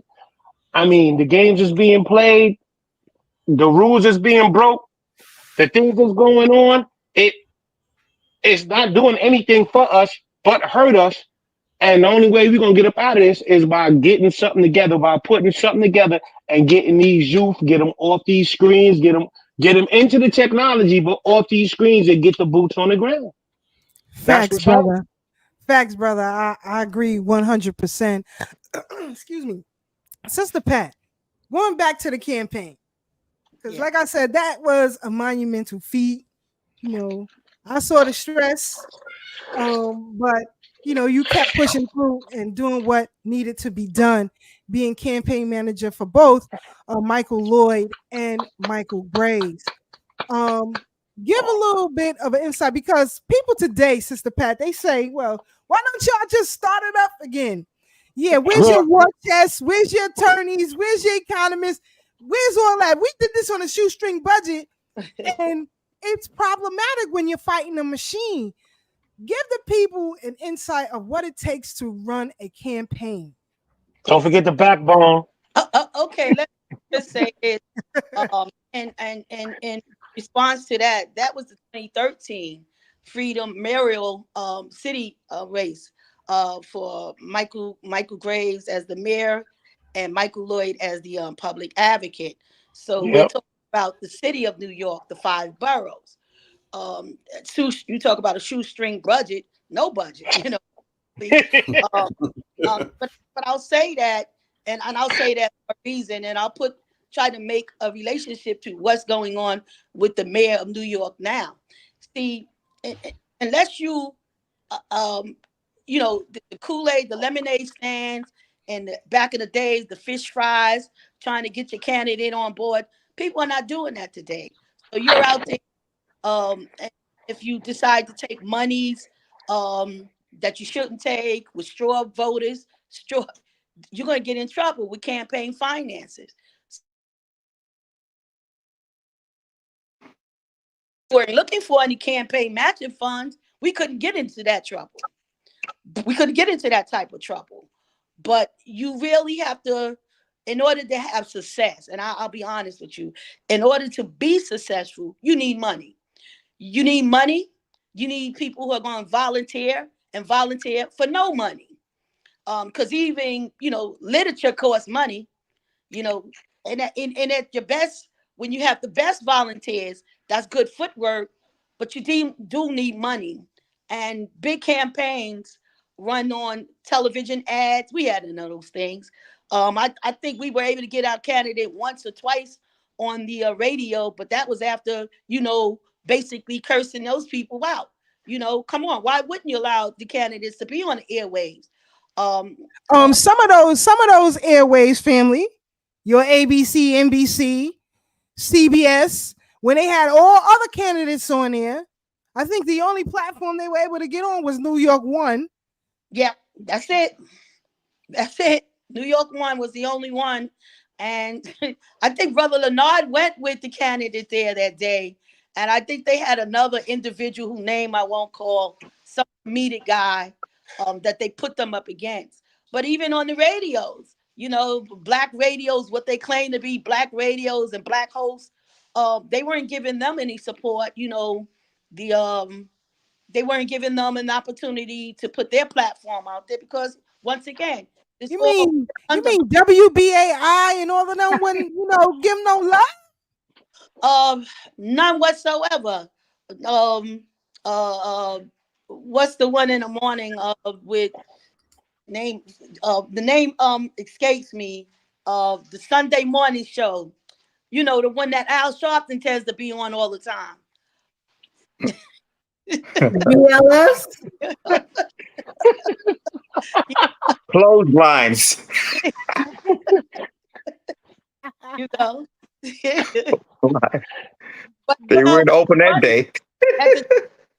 At that time, it was Kiss, and it's funny because the producer for that morning show, I believe United African Movement had gave him an award years ago.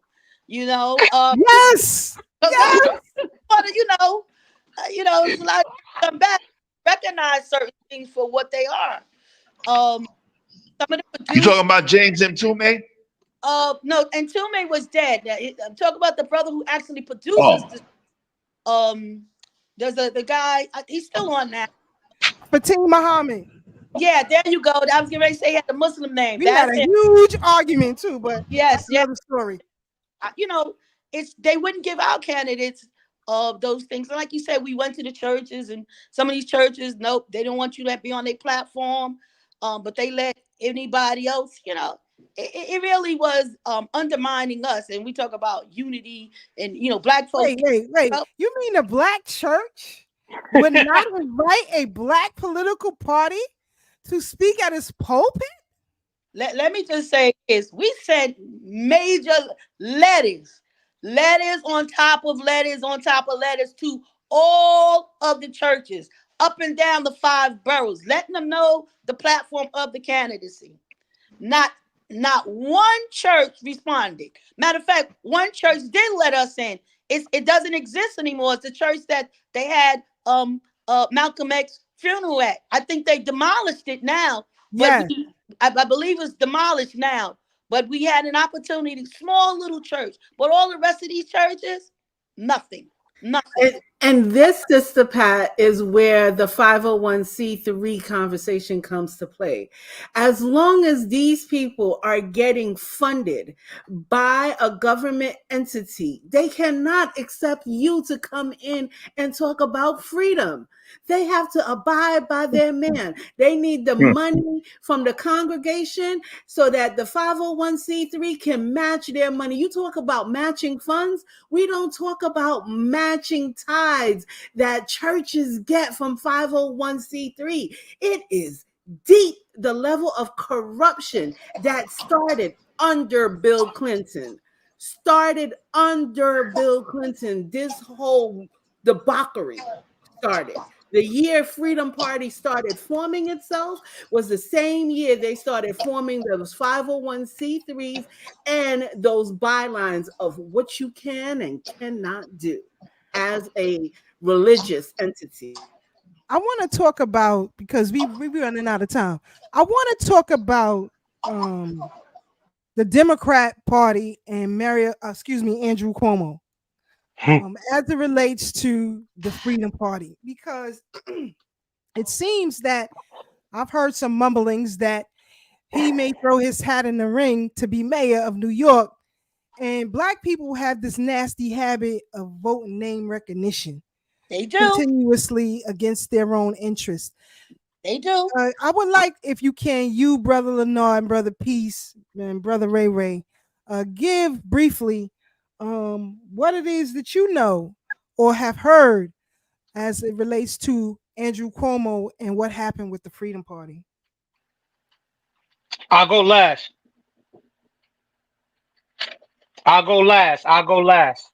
Okay, let's start with Brother Peace, and then we'll go to Sister Pat.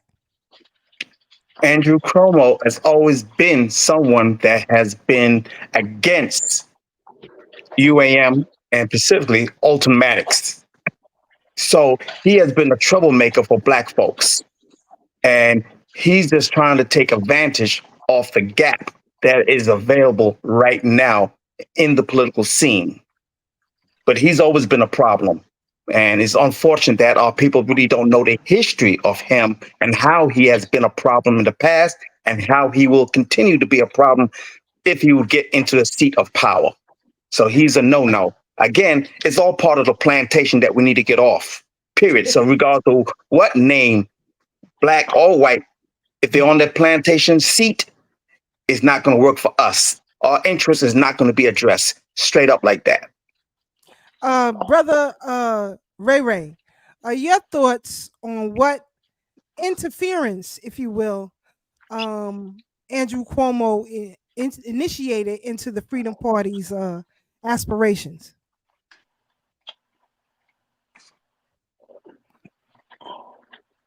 Back. Say that again, because you were muted. Go ahead, brother. The black ones, they sent the black puppets to the front the Barons, the Sharptons, and the whole party, but the real people in the back that was pulling the strings was the Cuomos and the Jews and all that, because that movement was full steam ahead. You remember they said they had spies in the UAM they had spies there every week. The speakers was Talk top about that, because notch. people don't really understand what The took place was place to have spies there every packed. week. Go ahead, Ray Ray. The place was packed. It had to be stopped. It had to be stopped. Cuomo and them was just in the background with the puppets. And you remember Sharpton, he packed his bags and went uptown. They could not handle the UAM in Alton. And Alton was the brains. He was the baddest. He was the lawyer. And then you had the Coakleys that was talking about the boule. That's why they had a bad day for the boule the other day with Darren Muhammad. It had to be stopped because we was going out there. We wanted this thing so bad. So the people, and you could not, listen, you got problems when you pull black people from the Democratic Party. And they had the black people in there. Cuomo was behind it, his father, all of them. Mm-hmm. Yep. And we ain't ready now because it ain't going to happen now, because unless we get another legal genius mind like Alton, but it's over. That's what I'm saying, brother Ray Ray. You can't even get UAM. People think this is easy. Listen, you can't even, beside Tad, brother Tad, Keisha, Sister Pat comes, you can't even get UAM members to come and support the Mackeys group, God damn it. So how you think about getting some kind of party going when you don't even want to come to Quincy Street? The Mackeys group was the Roy Canton and Professor Mackey and them said, listen, we're gonna give you a double dose of history. Not only are we gonna have United African Movement on Wednesday, now you could come Thursday and come over to 258 and you're going to get a double dose of the great Professor Mackey and all these people. The information was so strong. And they sent them spies in there every week. Facts. And you won't even come down. You won't even get on the Zoom to listen to the people we at least try to bring into the Mackey's group to keep something going. They won't even come on Zoom, and they won't even come down there and support. So how the hell you think you're going to start some kind of movement here? Get out of here with that nonsense. He mad. You got brother Ray Ray tight right now. Calm down, brother Ray Ray. You got to keep it calm. God damn, I'm paying the Mackey's group is running on fumes. On dust.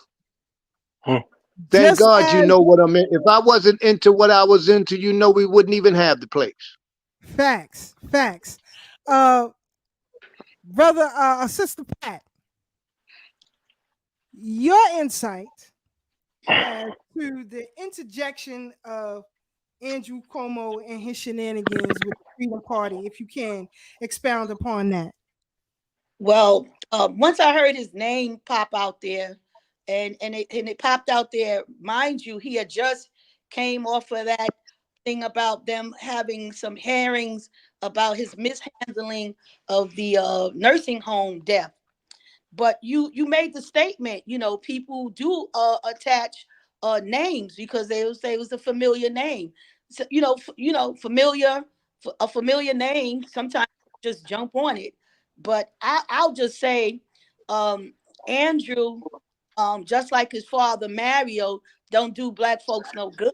Historically, I don't care what you think of them. Historically, they mean us no good.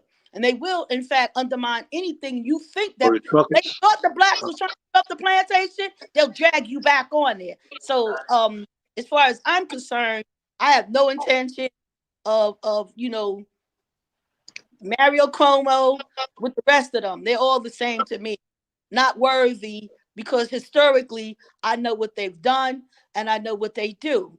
And any blacks who are going to be so foolish to go out there and vote for them based on name recognition. Well, hey, vote on Harriet Tubman. That's what I do when I go vote. I put her name on it. I don't vote for these fools. And let you get a political party that we can use our leverage to make the party do what they need to do for the benefit of us as a whole. I'm not with it. I'm not with it. I just keep my non-party affiliation because that's who I am. I jumped off the plantation many, many years ago, and I registered as a non-party affiliate. I can't vote in none of the primaries, so I can only vote in general. And with that said, right now, if all of our people did the same thing, literally, just register as a non-party affiliate, and when the time gets right, whenever the time gets, and you think there's somebody in there worthy who's going to do what it is that we need them to do, then you go out there and you register your name, and you pull a ballot, or you write them in, or whatever it is the new machine allows you to do. But in the meantime, just stay active and wait it out. That's all we need to do. Wait it out. Brother Leonard, your thoughts? Yeah. So when it comes down to the Cuomos, Mario said, "I'll build a presence," and he told his son to make sure he keep him full. When Alton got Sharpton offered him 67 counts, and Sharpton ran and turned coat and ran the other way and didn't support Alton, that was when the hammer came down. That was when the order was put in to disseminate UAM at all costs.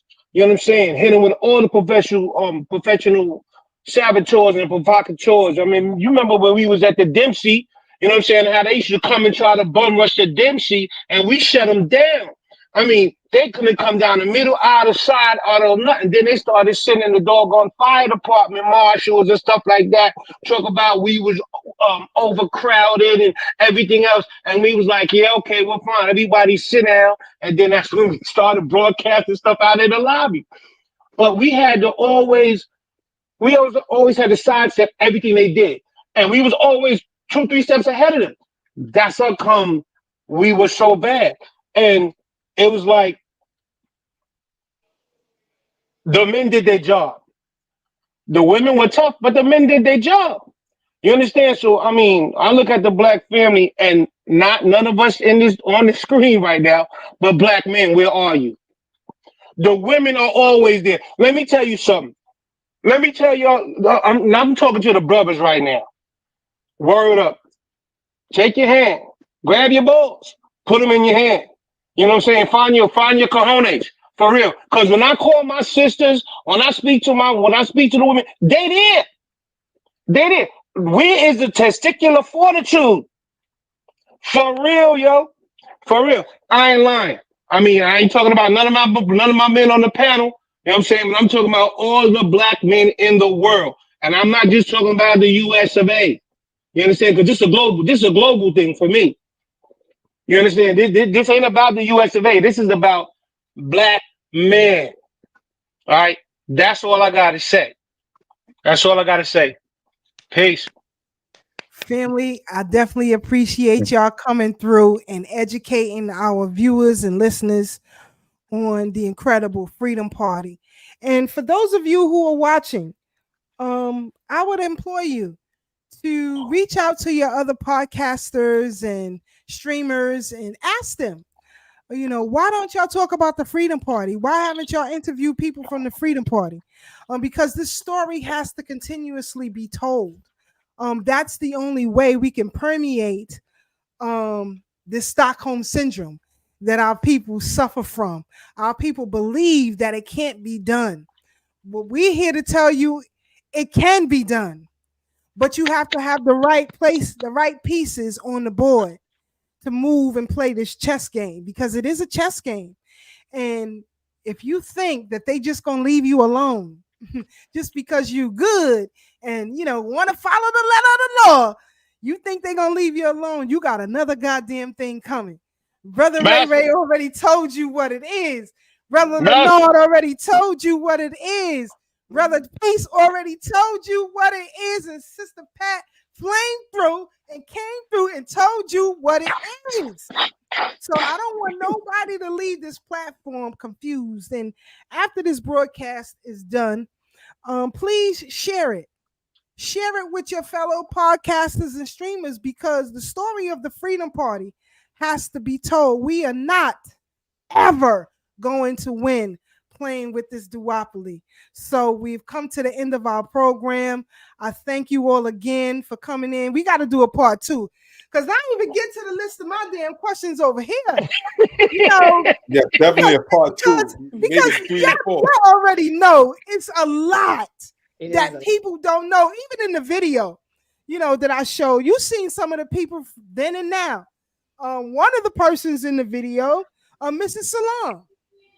Yes. You know, we got to talk about all of that. Yes. We got to Yes. We got to talk about all. Y'all don't know. Yes. Y'all don't know. For real. So hopefully,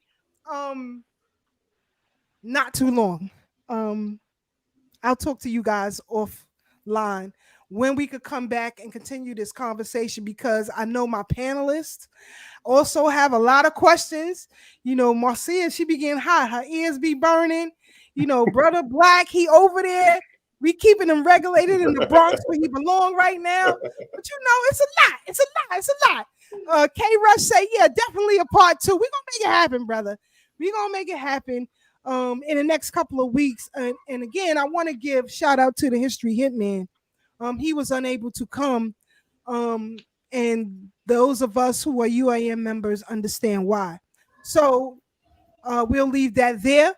But I'm going to let you all go. And again, I thank each and every one of y'all for coming on and telling the truth. My grandmother used to say, tell the truth and shame the devil, goddammit. So we told the truth tonight. So hopefully we don't get no YouTube strikes. But if we do, this video will be reloaded on Rumble and BitChute, so you guys can see it in its entirety and share it. Farnessa said, Brother Anunnaki was floating on the solar flares tonight, boy. I'll tell you. Thank you, Sister Amanette, to the Midwest crew. So again, thank you all, and I appreciate love each and every one of y'all. Definitely. We'll talk offline, family. Thank you. Peace, family. Appreciate. Thank you. This is what I'm talking about. We tell the truth and shame the goddamn devil.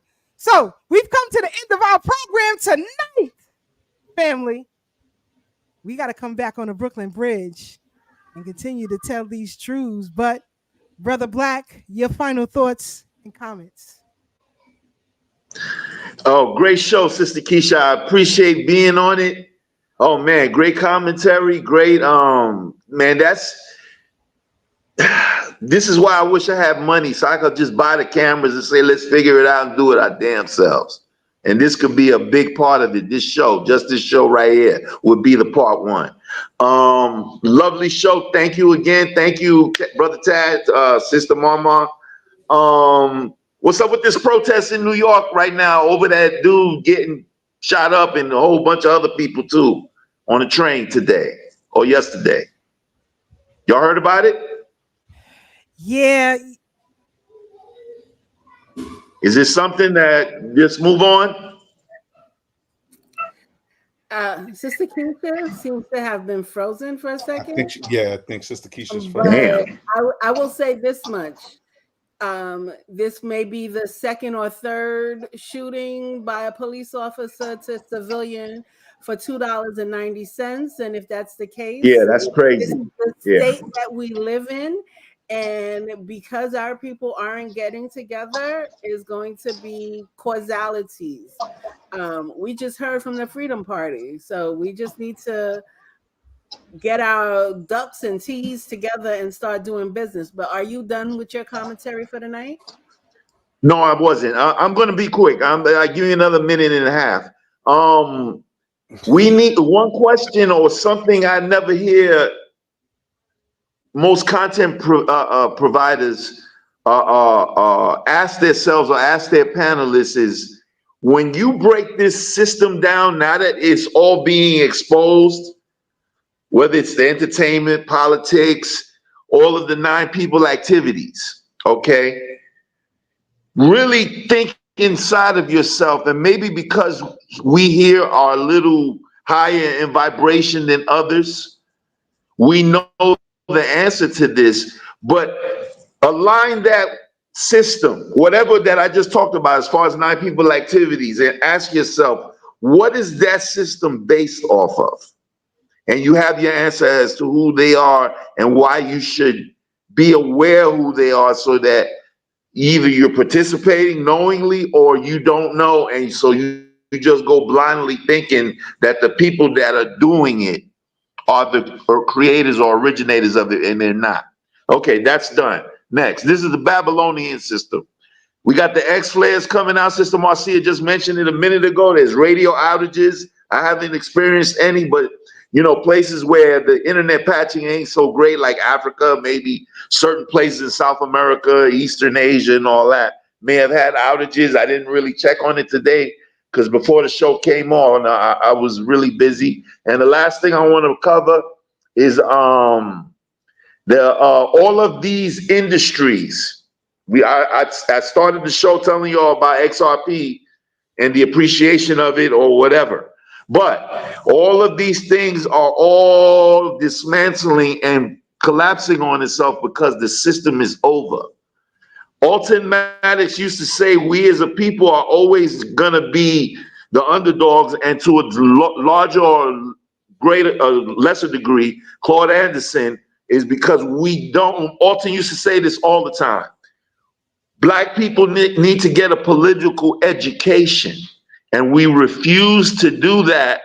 And so just like the saying goes, you never discuss the religion or politics at work, is the same way politics may be stronger than religion, and why people get so addicted. It's like a dick disease inside of a needle.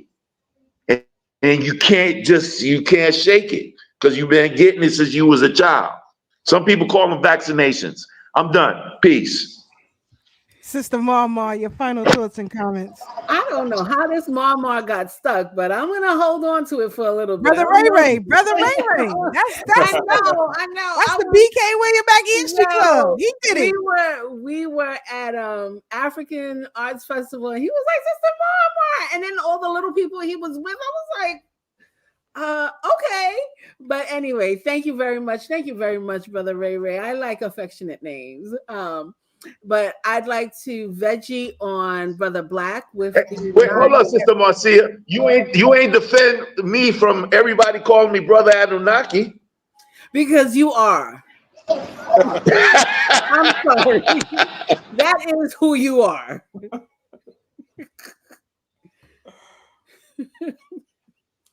Yes, Sister Marcia. Thank you, brother. I just want to veggie a little bit on Brother Black's 9 areas. Let's think about, how about we add 3 more.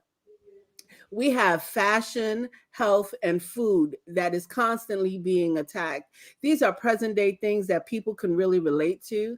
And if you look at fashion, each and every day we are complaining about something about our children are wearing, or how they're wearing the things that they're wearing. So in order to get the tangible about what Brother Black is saying, make it closer to what you're doing every day. And I think if we look at fashion, food, and health, you can bring it closer and you can understand where he's aligning everything to. The pendulum is swinging, brothers and sisters. It is about time for us to take that ride. Manifest your greatness. If you want to be rich, you could be rich, but you got to think about being rich. If you want to be free, you could be free, but you got to think about being free. You can't sit there and say that, oh, one day this and one day that. You have to manifest the greatness that you want. It is possible. It may take a long time. It may not happen in your lifetime, but that's the same thing I said several months ago. Our ancestors prayed for the moment that we are sitting right here today. Let's manifest a moment for our children's children's children, because if we're not doing it, they might not be around in 30, 50 years. Thank you. May time flourish, or make it flourish. Brother Tad. Well, thank you, Sister Marcia, Brother Black. And our panel tonight of the UAM. Thank y'all for that history, for the political education, the community education, and the activist education. I think some of our audience recognize a lot of them names, and I guarantee you it goes a lot deeper. That's why I look forward to part 2, 3, and possibly 4.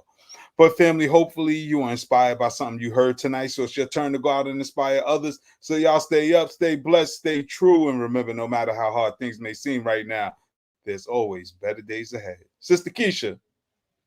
Thank you, family, for joining us right here on the Brooklyn Bridge. Tell somebody to tell somebody to tell somebody. This is where it goes down. But in honor of the BK William Mackey History Club, you know, I composed the track for them as well. If you want to know more about the BK William Mackey History Club, please follow our Facebook page, and you can get access to their YouTube channels. And when the Zooms are available, the links, information is always posted there so that you never miss it. And, you know, you follow the page, you can catch up on some of the great lectures that they put on. Notably, Brother Tad and myself. But here we go, family. Ancestors' voices. Y'all have a good night. We'll see y'all black again on the Brooklyn Bridge next week. Good night.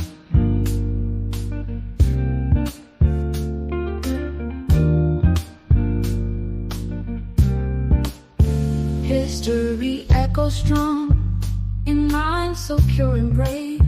Ancestors' legacy we promise to preserve. Brother Ray Ray's dream, unity takes the lead. Consciousness we seek, in knowledge we believe. We meet 103 Quincy Street. Raise the voices high of ancestors gone by. In their truth we trust to guide us through the night.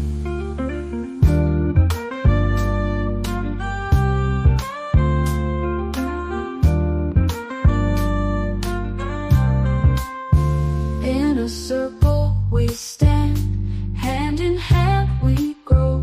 Integrity, our bond, in wisdom we know. Stories rich and bold of Africa's gold. Wisdom handed down, we wear a peaceful crown. Raise the voices high of ancestors gone by. In their truth we trust to guide us through the night.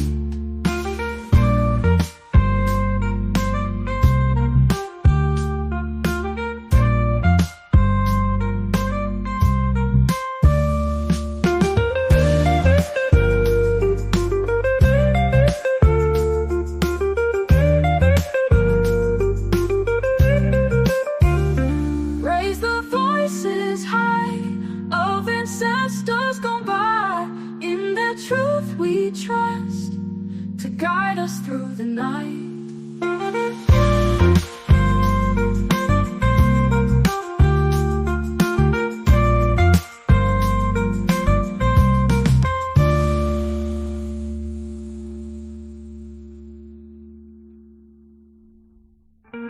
In a circle we stand, hand in hand we grow. Integrity our bond, in wisdom we know.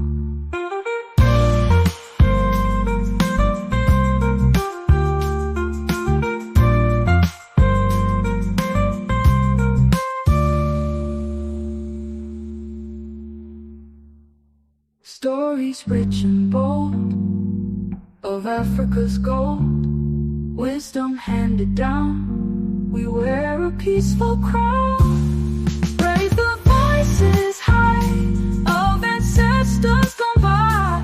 In their truth we trust to guide us through the night.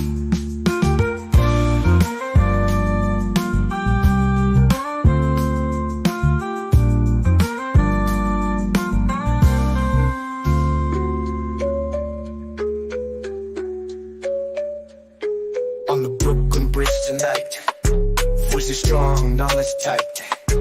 Thorough black talk in the air, changing minds, changing flair. From Brother Tad to Sister K, Warriors got things to say. Sister Marcy brings the heat. Brother Blacksmith keeps the beat. Revolutionary waves, they fly underneath the open sky. Every word's a call to fight. Tune in, feel the ancestral light. Thursday nights the world will see Black Power media on a spree. Facebook, YouTube all aligned, breaking free from every bind. Social talk and politics, every voice breaks through the matrix. Commentary raw and true, for the many, not the few. Revolutionary